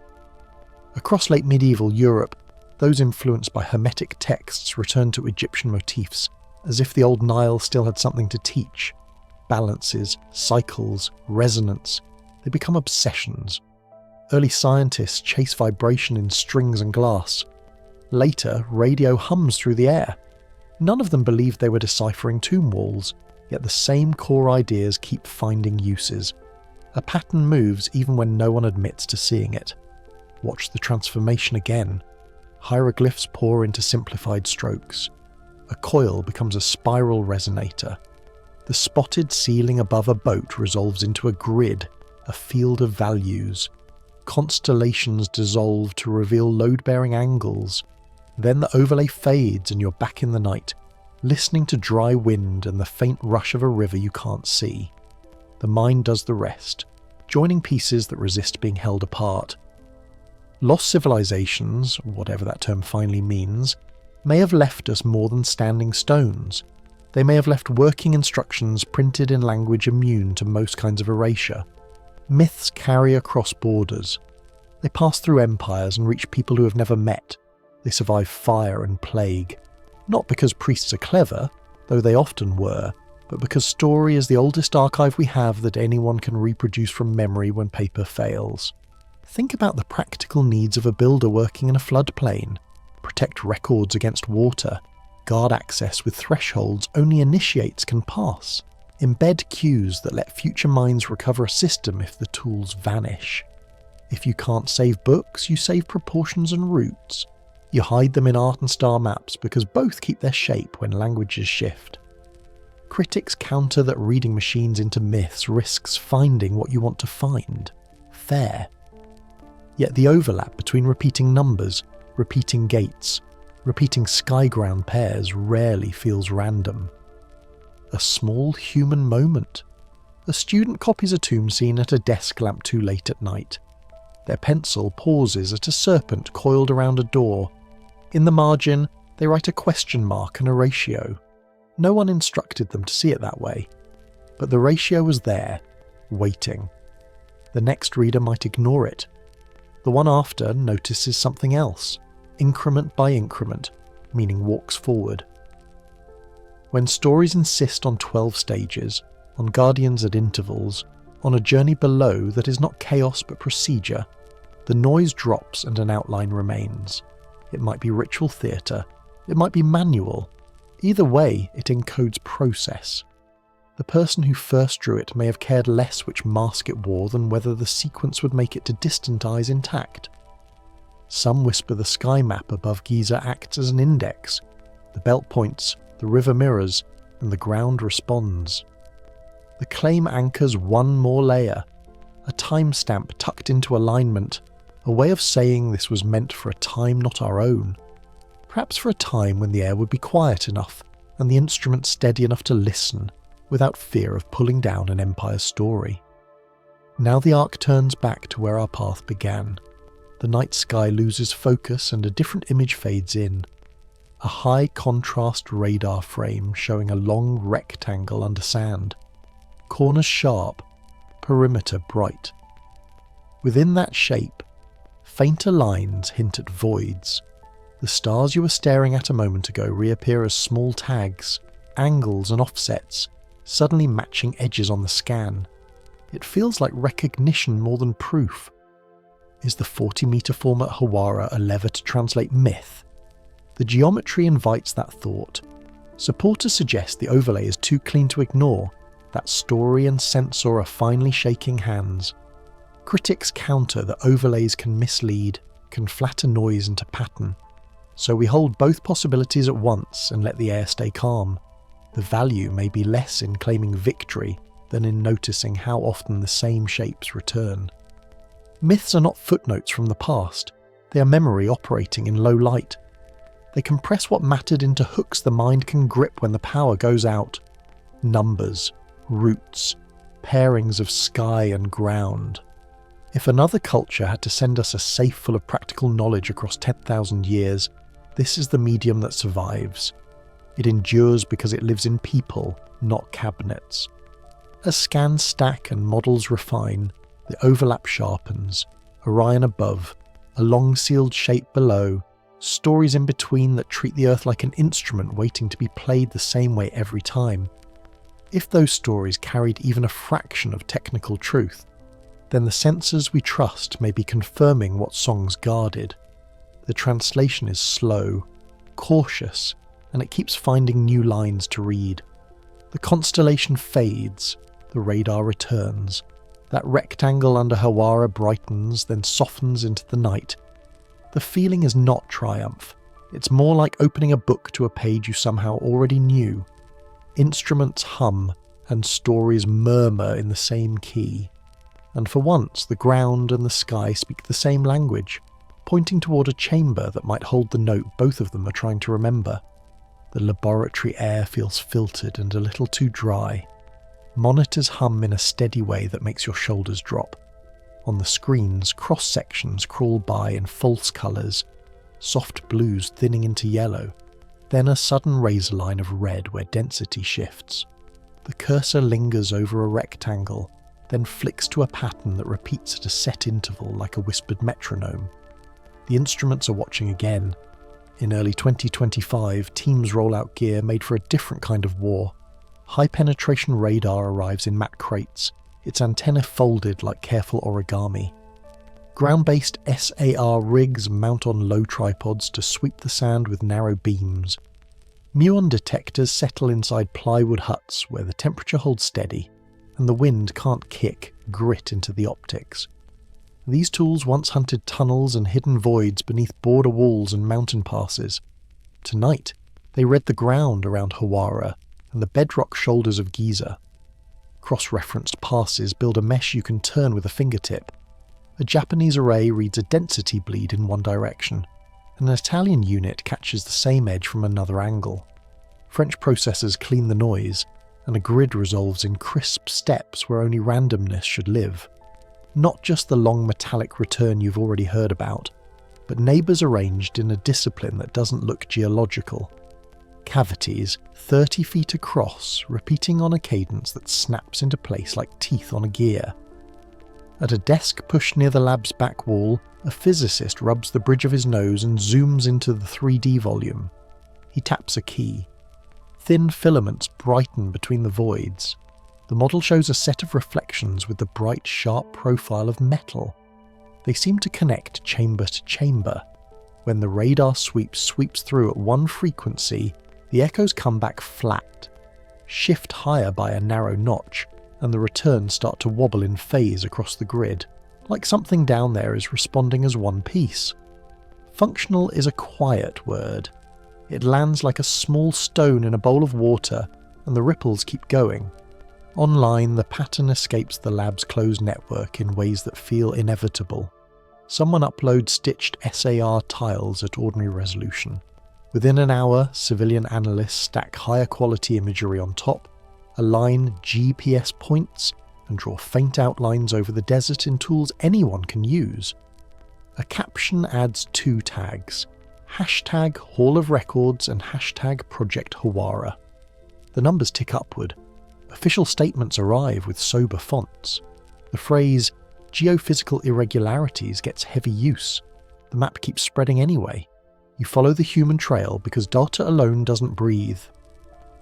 A Polish researcher sits in a dim apartment and records her screen with her phone. She overlays a set of 2025 SAR slices with measurements pulled from a classical text. Angles, distances, the way halls turn at precise widths. The overlay clicks into alignment so neatly that her breath catches in the audio. She posts. The account disappears by morning. 2 days later, her voice turns up on a small podcast. She doesn't claim proof. She talks about pattern, proportion, and the feeling of being watched by your own work. Inside the lab, small details anchor the larger shape. A pencil ticks in the margin of a printout, noting that 3 cavities fall on a line pointing toward the Fayum Basin. Another mark points to an alignment that points north-northeast toward Giza's western cemetery plots, where earlier years already teased odd geometry. Muon data slots in last. Where the sand thins and the bedrock takes over, the particle counts soften in just the right way, adding depth where radar can only infer. Supporters suggest the mesh looks like infrastructure rather than burial. The straight runs and 90-degree turns read like service corridors in a hospital. Critics counter that geology can mimic order, especially where layers compact and fracture under ancient lakes. In response, the technicians drop a pane that shows harmonic response versus frequency. Natural cracks don't sink across hundreds of meters when you sweep the dial. On the screen, the curve lives and flattens with a hand at the knob. That's the part that makes even the skeptics lean in. Leaks multiply, and with them the coordination outside the institutions. People stitch the Hawara grid to Giza's anomalies, then trace faint signals around Alexandria. Lines converge on the Nile like tributaries under a map that's been erased too many times. The pattern doesn't scream, it holds still and lets your eyes come to it. Once you see it, you can't unsee it. The same cycle you've heard about before returns, but with a new wrinkle. Requests for raw files stall. 2 servers go offline for maintenance. A conference abstract disappears. The placeholder page shows a polite note about rescheduling. Yet the public tools have grown harder to bottle. Amateur coders rebuild missing views from cached tiles, and local guides post ground coordinates that match the strongest nodes. The gate never fully closes. Back in the lab, the team pushes the radar sweeps through a broader range of frequencies. At certain notes, thin returns along the links brighten in a way that looks like a tuned response. It's the kind of thing you test twice, then 3 times, rotating antennas and shifting positions so the beam approaches from a new angle. The same pattern holds, and a quiet goes through the room that isn't just the air system. Someone writes down the exact frequency steps on a sticky note and sticks it under a mug to keep it from blowing away when the door opens. Outside, a browser window fills with satellite imagery clipped at high noon and late afternoon to maximise shadow contrast on shallow features. Civilian overlays produce a neat atlas page. The hashtags keep it all indexed, almost like a card catalogue for a library no one admits exists. Official responses remain steady, careful, and short. The words don't match the pictures. That gap becomes its own kind of evidence. A line of logic develops in whispers and comment threads.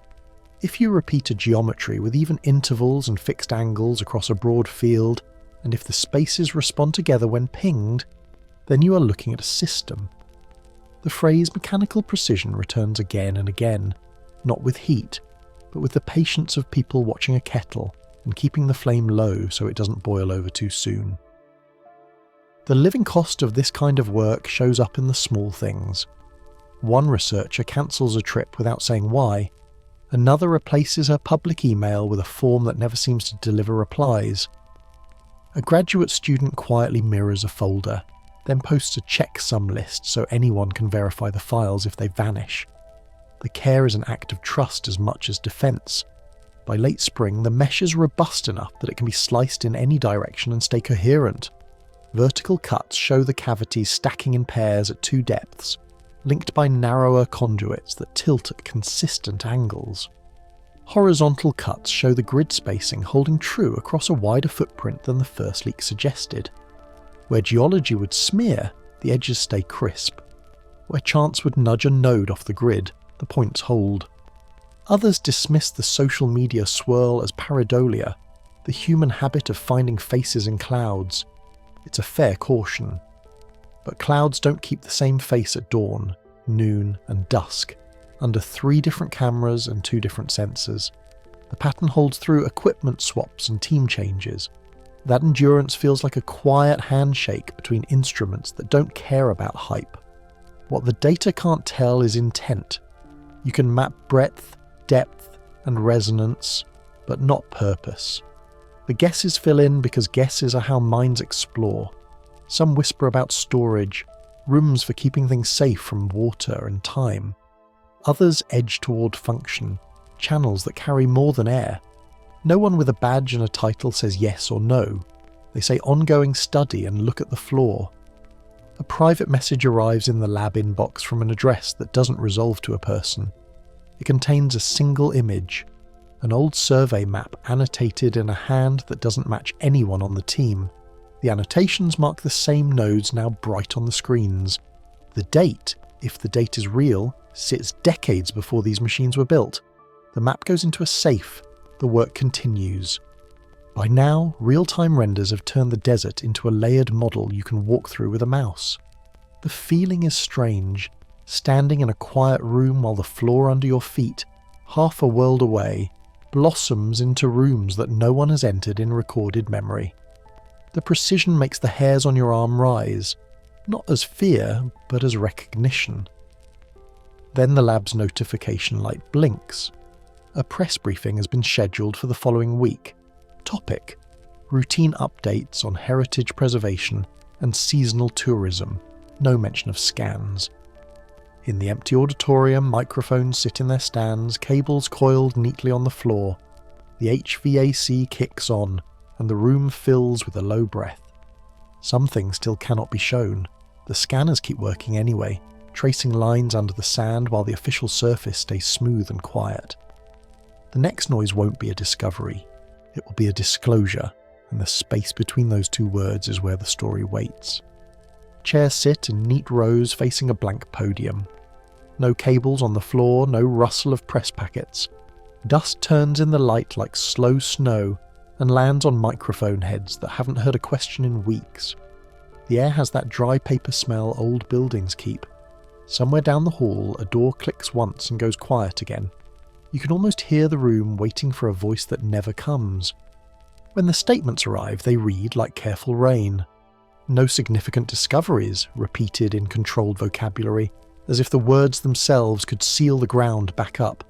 Each paragraph is smooth, tested, legal safe. Meanwhile, in the grey corners of the internet, a handful of satellite frames circulate, pixel grids showing hard-edged shapes where dunes should blur. Nobody names them. The labels disappear, the file names change, the images come back with a different crop. You learn to save copies before links go dark. Tourism reels play on loop across morning news. Sunlit pyramids, smiling guides, aerial shots gliding over limestone like soft cloth. The word subterranean never appears, it's all blue sky and pharaohs. Behind those bright segments, email chains stretch into nothing. Excavation permits linger at under review. Teams that planned field seasons reorder their calendars, then stop speaking in specifics. In the travel offices, posters curl at the corners. In labs, bags sit packed and never leave the floor. A voice slips through late one night. The audio is filtered. That warbling pitch used to hide tone. She keeps it clinical. She says her array saw consistent metallic resonance below Hawara, the kind that doesn't match stone. She says she filed the numbers and was told to stand down for coordination. Her last sentence breaks slightly as she thanks the team who taught her to tune out noise. Then the line drops. You sit there, headphones warm, staring at an empty progress bar. In lecture halls, projectors whir and then judder. A slide appears with a clean plan view and labelled axes. A finger moves toward the laser pointer, and the screen freezes mid-gesture. There's a ripple of unsure laughter, the sort that comes when people sense a boundary without knowing who drew it. The feed dies. House lights creep up and a moderator clears their throat. We'll reschedule. The click of pens into bags sounds louder than it should. Borderlines harden far from Egypt. An internal memo in another country marks archaeological radar returns as strategic data access shifts behind passwords meant for energy grids and tunnels. The labels change, but the meaning doesn't. Ruins become assets. What was science becomes custody. When the ground under a monument is treated like a resource field, truth turns into property with paperwork to match. You start to notice a shared rhythm. Emails that once answered in hours now reply with form letters. Abstracts disappear from conference programs without comment, their page numbers left blank like missing teeth. Withdrawn by author becomes a polite curtain, but no one you call admits holding the string. A firewall you can't see grows one policy at a time. It doesn't slam shut, it thickens. People stop risking adjectives. Not everyone waits for permission. Small rooms glow blue with citizen screens. Public radar sets, open satellite feeds, obsolete military manuals turned into handbooks. A coder in Sao Paulo writes a script to enhance phase returns and posts the repo at 3 a.m. A teacher in Pune overlays grid lines from a decades-old survey with new altitude data and notes the match in plain language. They map what officials won't name. They add footnotes and version numbers like hair tags on a sweater. There's a phrase that repeats across chat threads. We may be wrong, but let's be wrong in public. It's not anger, it's steadiness. Models improve, shared maps get cleaner, legend boxes sharpen. Someone notices that a small linear anomaly runs straight into the coordinates of a previously reported cavity. Someone else cross-checks with an unrelated groundwater study. The picture doesn't prove anything by itself. It asks better questions, the kind that can only be answered by going down. Inside agencies, the calculus stays simple and heavy. Tourism needs certainty. Heritage needs a single story easy to sell in 10 languages. Admitting a network below the sand means inviting pressure from every direction, from budget committees to cable shows. So the safest move is no move. No significant discoveries covers a lot of ground. It covers nerves. It covers the old fear that once you admit one exception, the phone never stops ringing. Meanwhile, field teams pay in small daily ways. A geophysicist keeps a bag in the trunk in case approvals come fast. A junior archaeologist rehearses a talk that no longer has a venue. A grunt clock ticks down. A visa expires. The cost of speaking early is vague but real. Travel delayed, quarters reassigned, a letter that never quite arrives. Nothing you can point to. Everything you can feel. Some whisper that we're watching a controlled burn. Let speculation flare and die. Let attention drift, and return later with a safe staged find. Others dismiss that as giving too much credit to a messy system that simply defaults to caution. The pattern still reads the same from the outside. Discovery, deflection, delay. The ground doesn't care which word you choose for it. Across an ocean, a city lab upgrades its server. The engineer cleaning directories notices a folder marked with a harmless name. Inside, dated model outputs, resistivity volumes, a few notes in broken English. One file loads as a low humming block, layered cavities rendered as grey steps. The engineer stops scrolling, takes a photo of the screen, then hesitates. Closed the window, opened it again, hit send to a personal email. The afterring of that choice will last for months. By now, even casual viewers can sense the split screen. On one side, crafted remarks and heritage campaigns.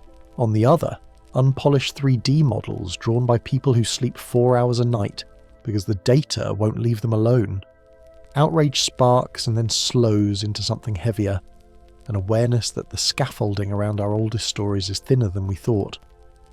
Awe sneaks in alongside it, because even through the fog of policy, the shapes under the sand keep showing the same clean edges.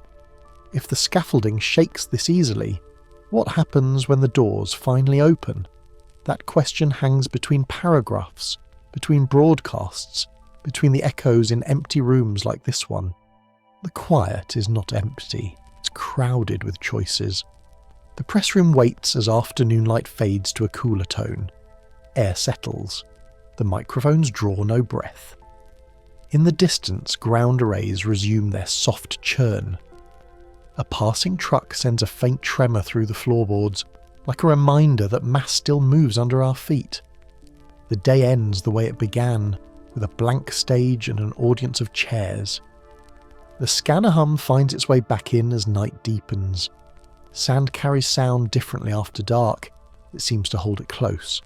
Somewhere far from this podium a monitor blinks, a cursor ticks, and an operator leans closer to a trace that refuses to be flat.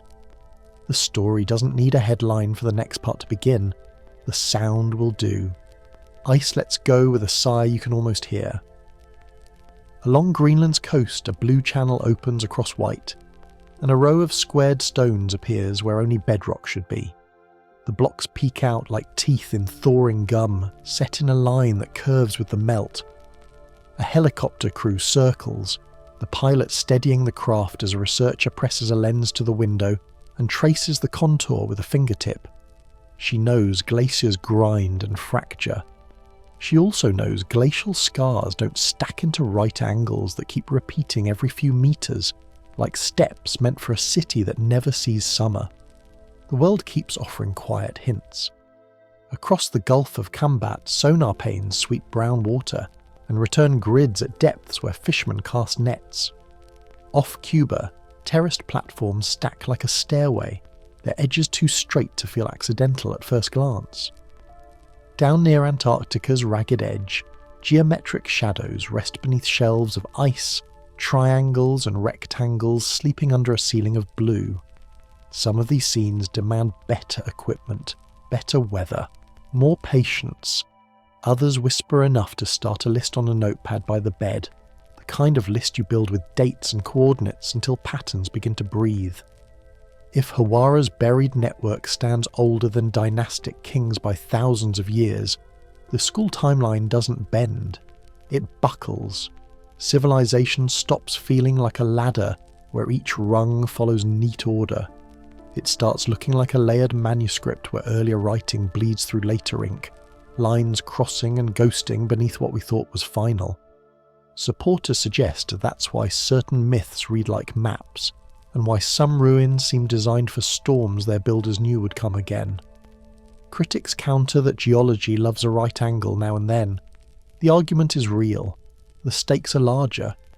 On the Giza Plateau, limestone blocks tell their own slow story.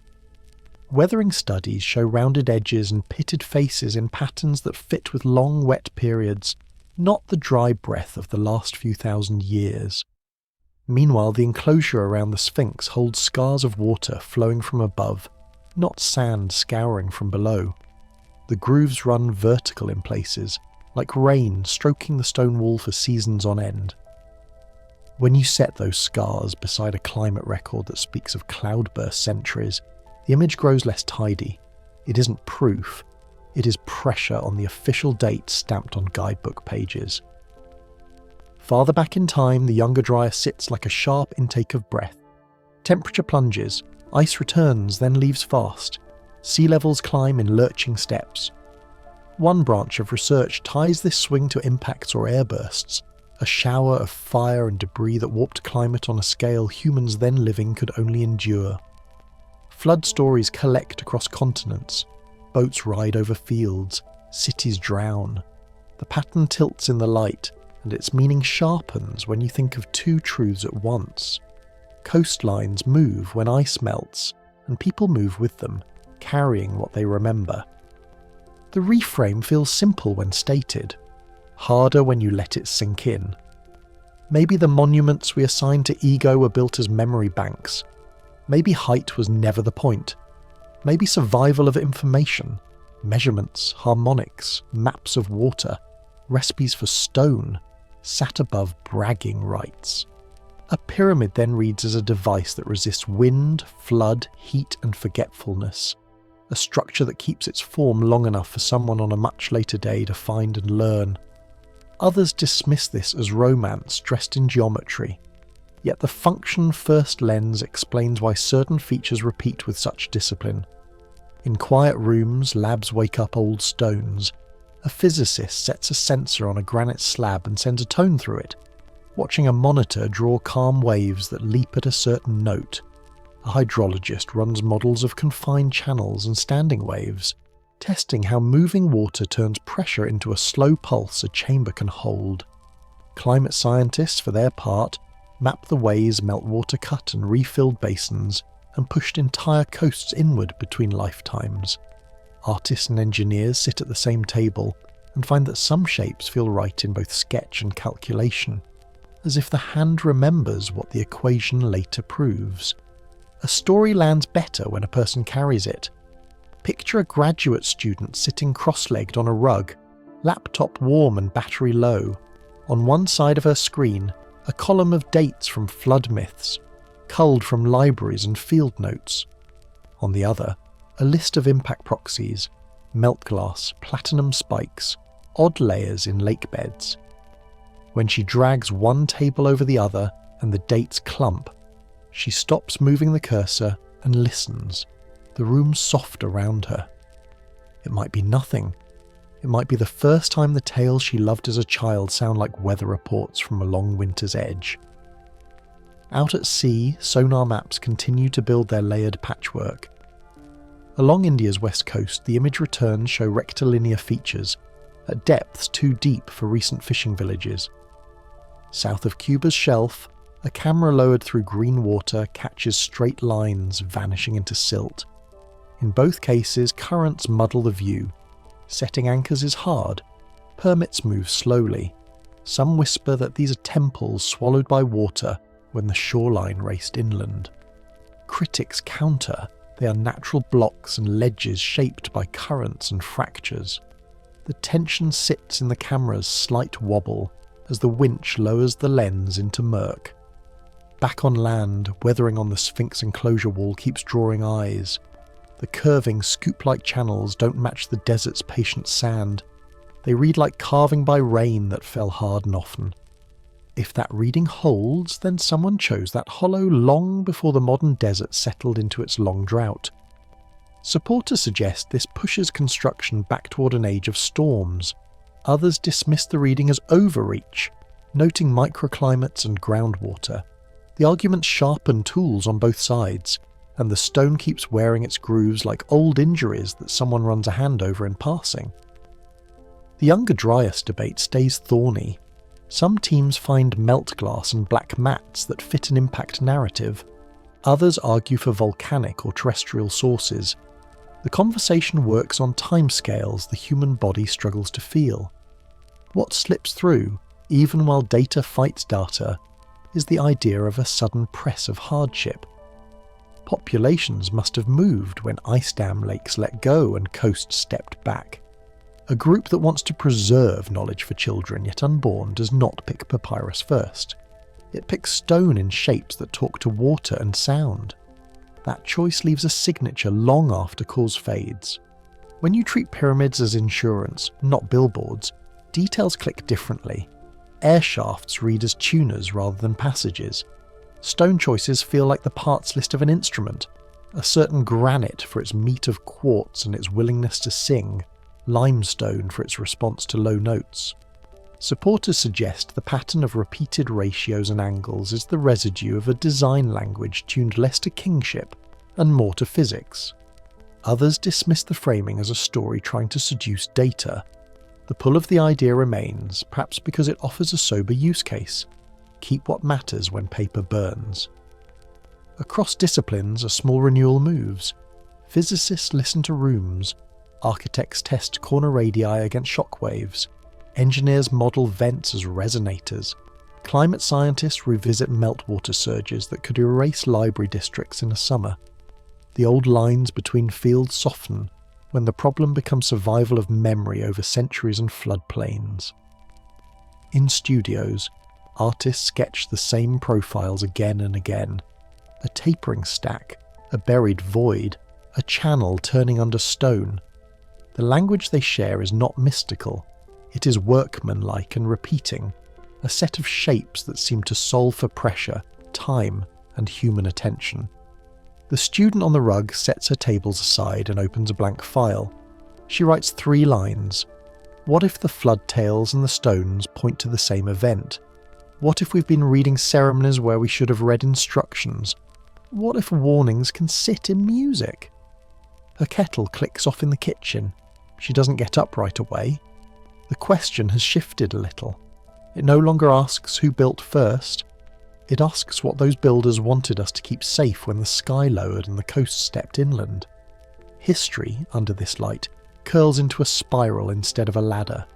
Knowledge expands, then contracts under pressure, then pushes out again through the cracks left by the last great shake. Cities rise on old foundations. Rituals preserve fragments of field manuals. Myths carry maps inside their metaphors. The pile of evidence doesn't move us to a final answer tonight, yet it does invite a new posture. One where the wind outside feels like breath across a stone edge shaped by someone who expected us. Someone who knew the long rhythm and built for it. If Hawara's 40-metre signature belongs to that rhythm, then opening it is less about treasure than translation. The metallic glow on the scan drops in your chest like a plucked string. It brightens on the screen, then dims like something under sand answered the pulse from above and settled again. Others dismiss this as artifact. Supporters suggest the object could be part of a larger system. The sensible note between them is simple. Testing beats conjecture. The harder note is access, and the layers of gatekeeping that follow any find that moves money, law and story. So the frame widens and returns to Greenland's meltwater channel, where those squared stones continue to appear along the muddy edge. A geologist lifts a chunk and turns it in her palm. It is rough with trapped grit and yet cut along one face to a flat shine. Is it a glacial erratic with a lucky break? Is it the corner of a structure built when the coast did not groan with ice? She pockets a flake that comes loose, marks the GPS, and writes a line in a field book that will be argued over by people she will never meet. The earth feels like it is offering notes from an older score as ice thins, seas rise and sediment drops its load.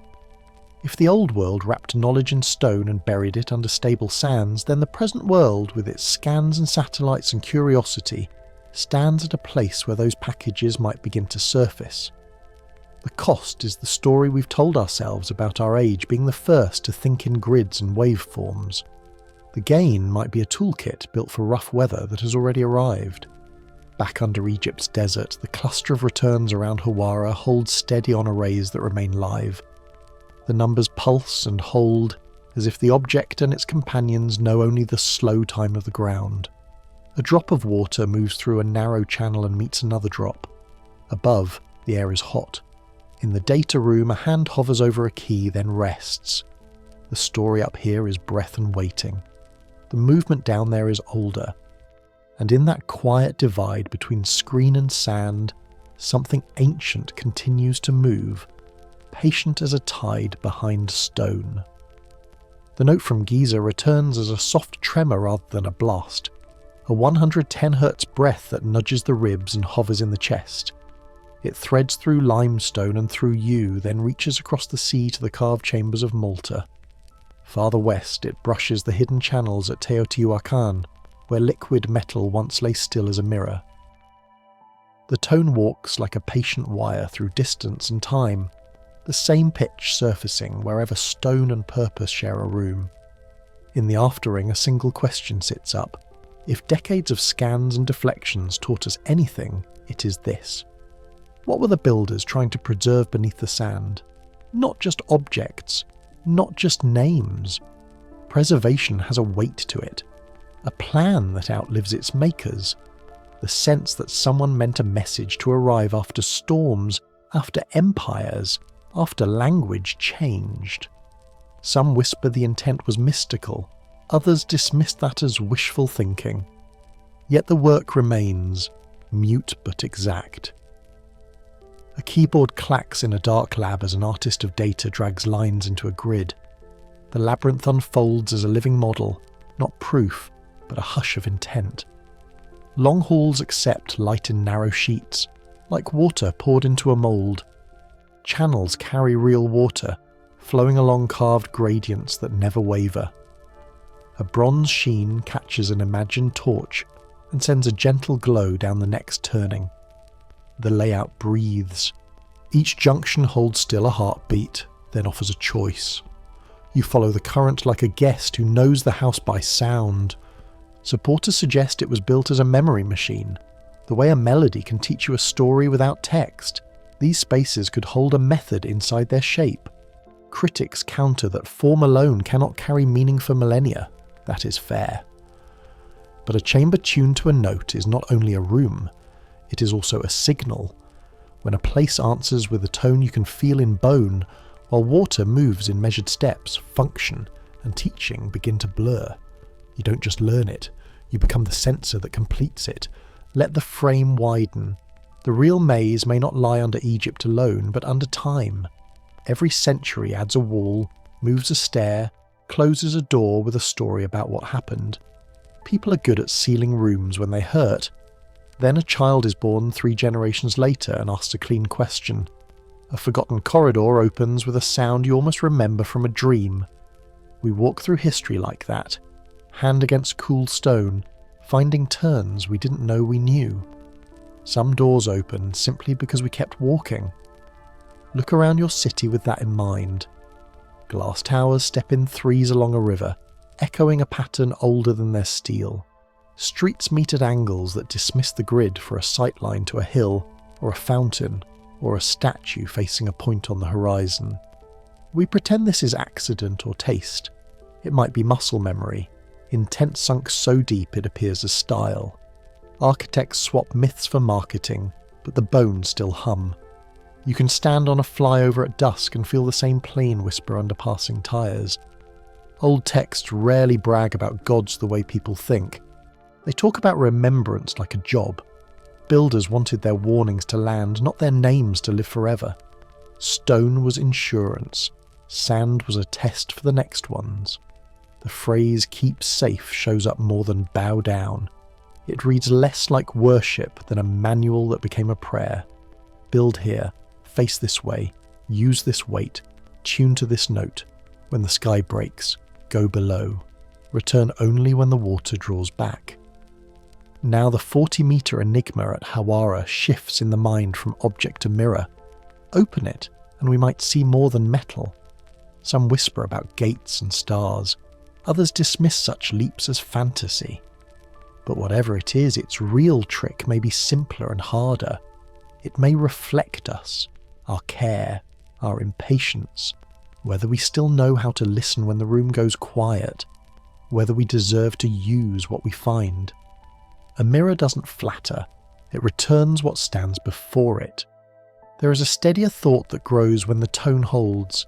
Maybe the ancients wrote instructions not in letters, but in resonance and alignment, knowing how paper fails and how power forgets.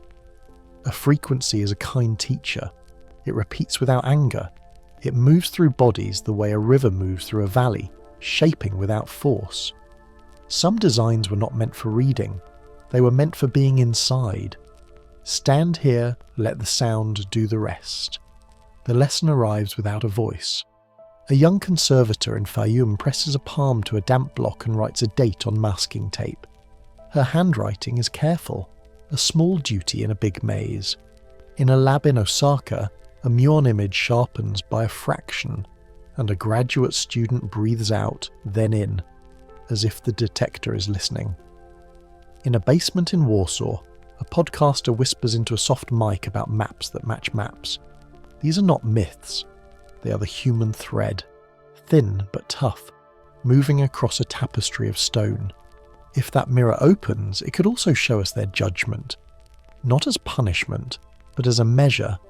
Did we keep water sweet? Did we keep time honest? Did we choose curiosity over pride? Supporters suggest that the blueprint was a moral as well as a machine. Critics counter that stones cannot teach ethics. Perhaps both are right. Even a song becomes a choice when you hear it. You can listen, or you can walk away. The desert does not hurry. It covers slowly and returns slowly, like a long breath that takes centuries. It keeps promises better than people do. Things buried are not gone. They wait for the day weight lifts and air finds them.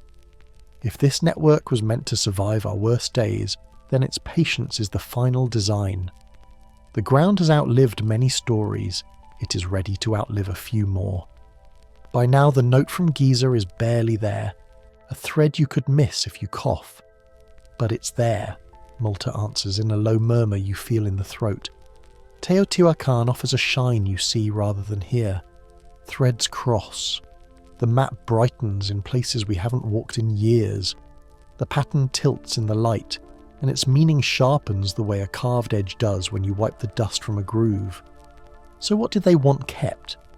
Maybe the steps themselves, how to find water after fire, how to level a channel so it sings, how to share a frequency across rooms and minds without wires, how to tell the next people where the safe ground is and how to make a calm inside a storm. That kind of knowledge survives if it can be felt. It travels fast if it is beautiful. It hides best when it looks like worship to those who do not yet know what it is. Far under Hawara, the radar outline breathes like a slow heartbeat on a dark screen. No sirens, no rush. The data simply glows and waits, as if patience is part of the test. Anomalies continue to appear beneath marked zones where boots cannot go. Files open and close, maps change by a pixel. Outside, wind crosses the sand and leaves no line to follow. The question does not go away. It grows simpler. Are we ready to hear what the ground has been saying for a very long time? Not can we. Are we ready? That is a different threshold. The kind that asks for quiet instead of tools. The kind that tests for care before access. On the last screen in the room, the shape at Hawara pulses once, then once more.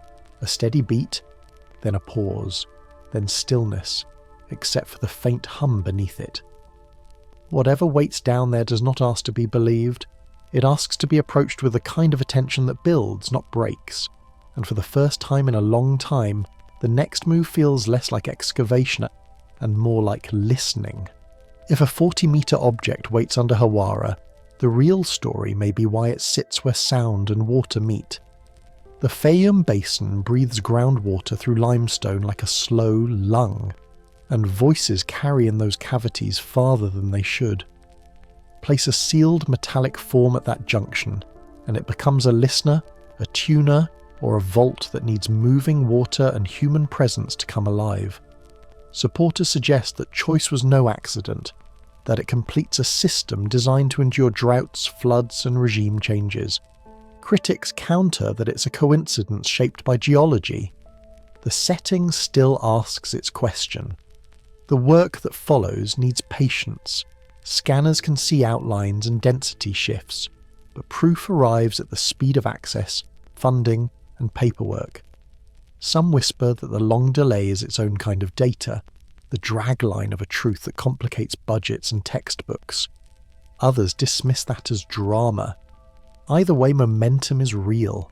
Public tools are better each month and the desert does not rush. Keep your mind open and your skepticism close. The next scan could be the first quiet proof.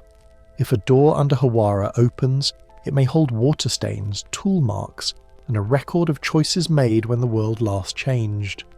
The kind of details you can touch with a fingertip and feel echo up your arm, steady as a pulse.